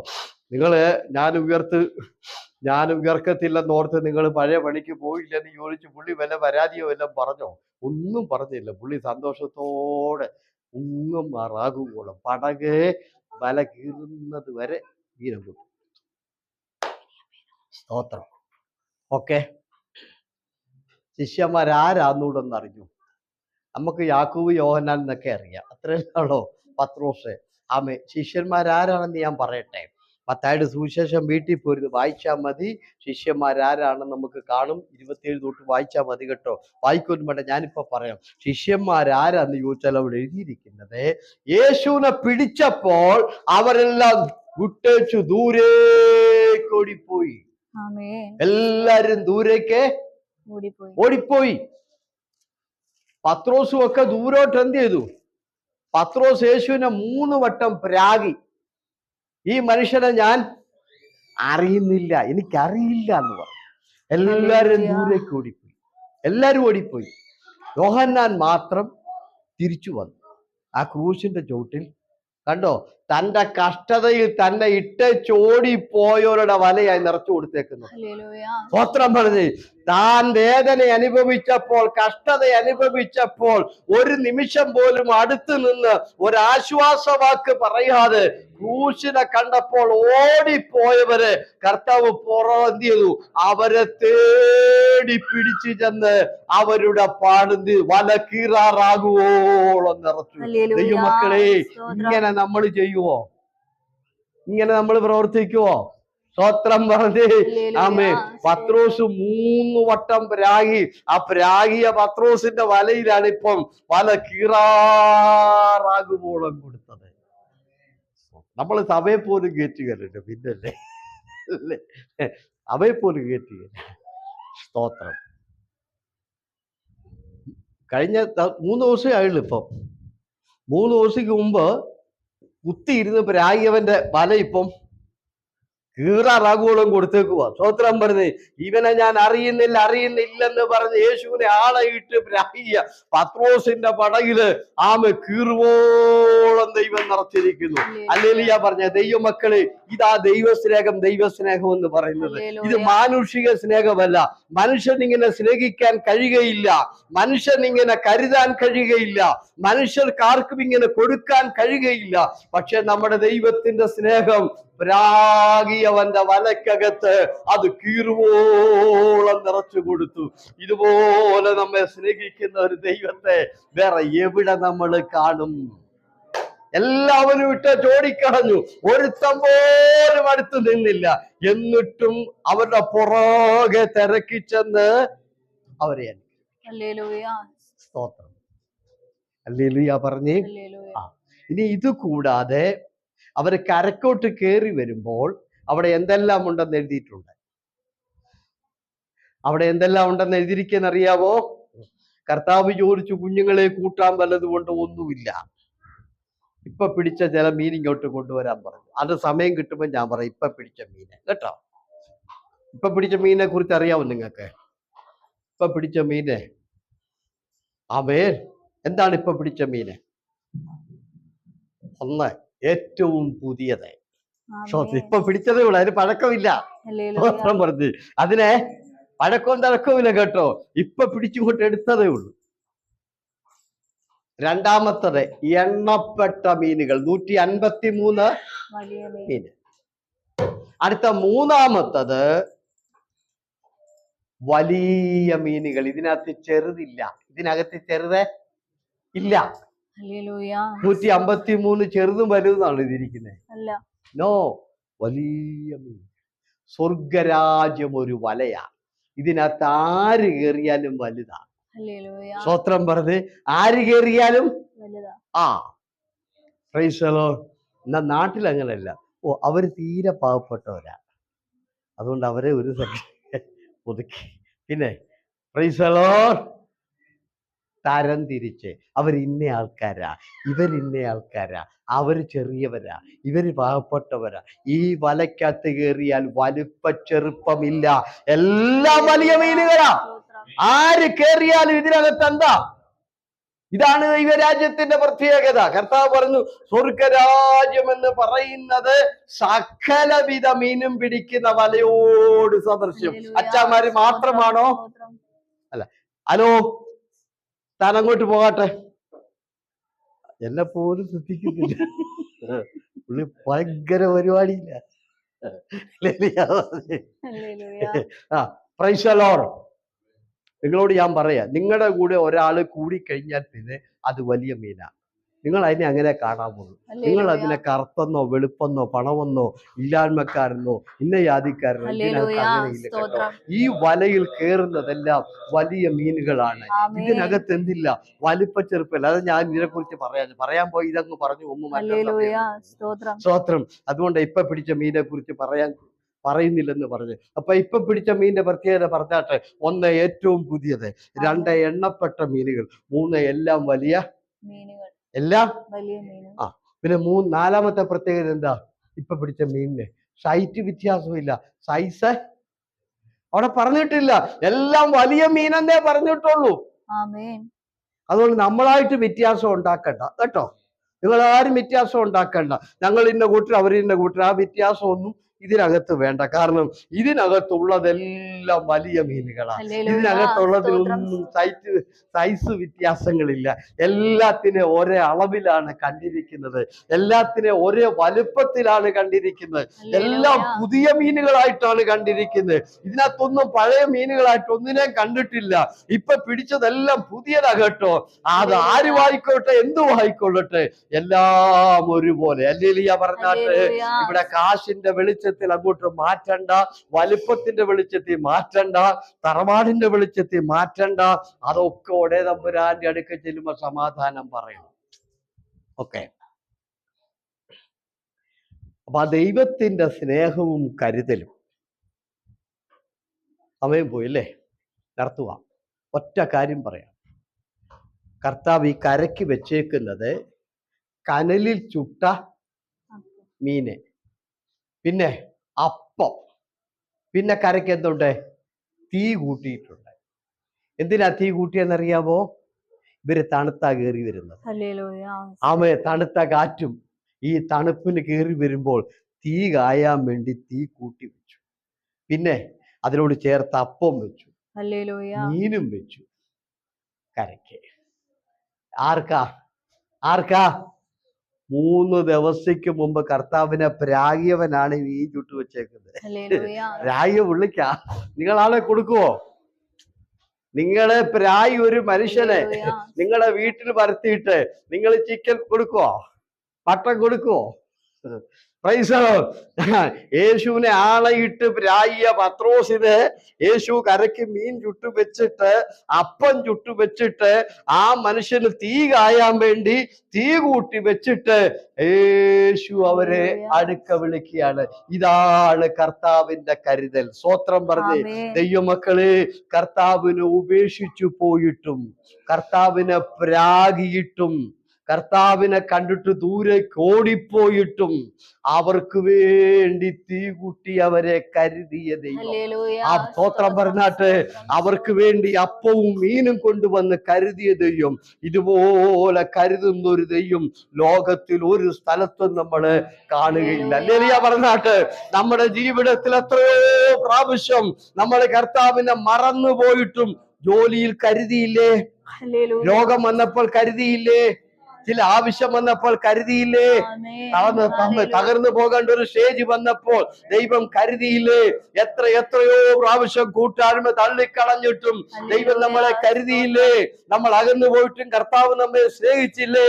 ആ ദൈവ സ്നേഹത്തിന്റെ മുൻപിൽ നമുക്ക് എല്ലാവർക്കും എഴുന്നേറ്റ് നിന്ന് സമർപ്പിക്കാം. എല്ലാവരും എഴുന്നേറ്റ് നിന്നാട്ടെ. ഇന്ന് രാത്രിയിൽ കേട്ട വചനത്തിന്റെ മുൻപില് ആമേൻ, ആമേൻ, ആമേൻ, ആമേൻ, ആമേൻ നമുക്ക് എല്ലാവർക്കും സമർപ്പിക്കാം. എല്ലാവരും ഒന്ന് ഏൽപ്പിച്ചു കൊടുത്തേ. കർത്താവ്, ഇന്ന് സംസാരിച്ച വചനത്തില് എന്നോട് ചില ആലോചനകൾ ഉണ്ടായിരുന്നു, ഞാൻ അത് ഏറ്റെടുക്കുന്നു എന്ന് പറഞ്ഞ് എല്ലാവരും സമർപ്പിക്കാം. ആമേൻ. കർത്താവിനെ മറന്നു കളഞ്ഞിട്ടും ഉപേക്ഷിച്ച് കളഞ്ഞിട്ടും കർത്താവിന്റെ അടുക്കൽ നിന്ന് ദൂരേക്ക് മാറിപ്പോയിട്ടും ആത്മീകമായ കാര്യങ്ങൾ ഉപേക്ഷിച്ച് ഭൗതിക വിഷയത്തിന് പോയിട്ടും കഴിഞ്ഞ ദിവസങ്ങളിൽ യേശുവിനെ പ്രാഗിയിട്ടും അവന്റെ പുറകെ ചെന്ന് അവന്റെ വലയിൽ നിറച്ച ദൈവം, അവന്റെ വല നിറച്ചു കൊടുത്ത ദൈവം. ഈ രാത്രിയിൽ ദൈവവൈതലേ, നമ്മൾ പലപ്പോഴും ആരാധനയ്ക്ക് വരാതിരുന്നിട്ടും ആരാധന ദിവസം വേറെ പലതിനും പോയിട്ടും ദൈവം നമ്മളെ കൈവിടാതെ കരുതിയതോർത്ത് ഈ രാത്രിയിൽ ദൈവത്തിന് നന്ദി പറഞ്ഞേ. ദൈവത്തിന് നന്ദി പറഞ്ഞേ. എല്ലാവരും ഒരു നിമിഷം ഒന്ന് ചേർന്ന് പ്രാർത്ഥിച്ച്, എല്ലാവരും ഒന്ന് ചേർന്ന് പ്രാർത്ഥിച്ച് പരിശുദ്ധാത്മാവിൽ നിറഞ്ഞ് ആരാധിക്കാൻ വേണ്ടി എല്ലാ ദൈവമക്കളും പ്രാർത്ഥിക്കാം. ആരും ഇതിനുള്ളിൽ പ്രാർത്ഥിക്കാതിരിക്കരുത്. പാട്ട് പാടുമ്പോൾ എല്ലാവരും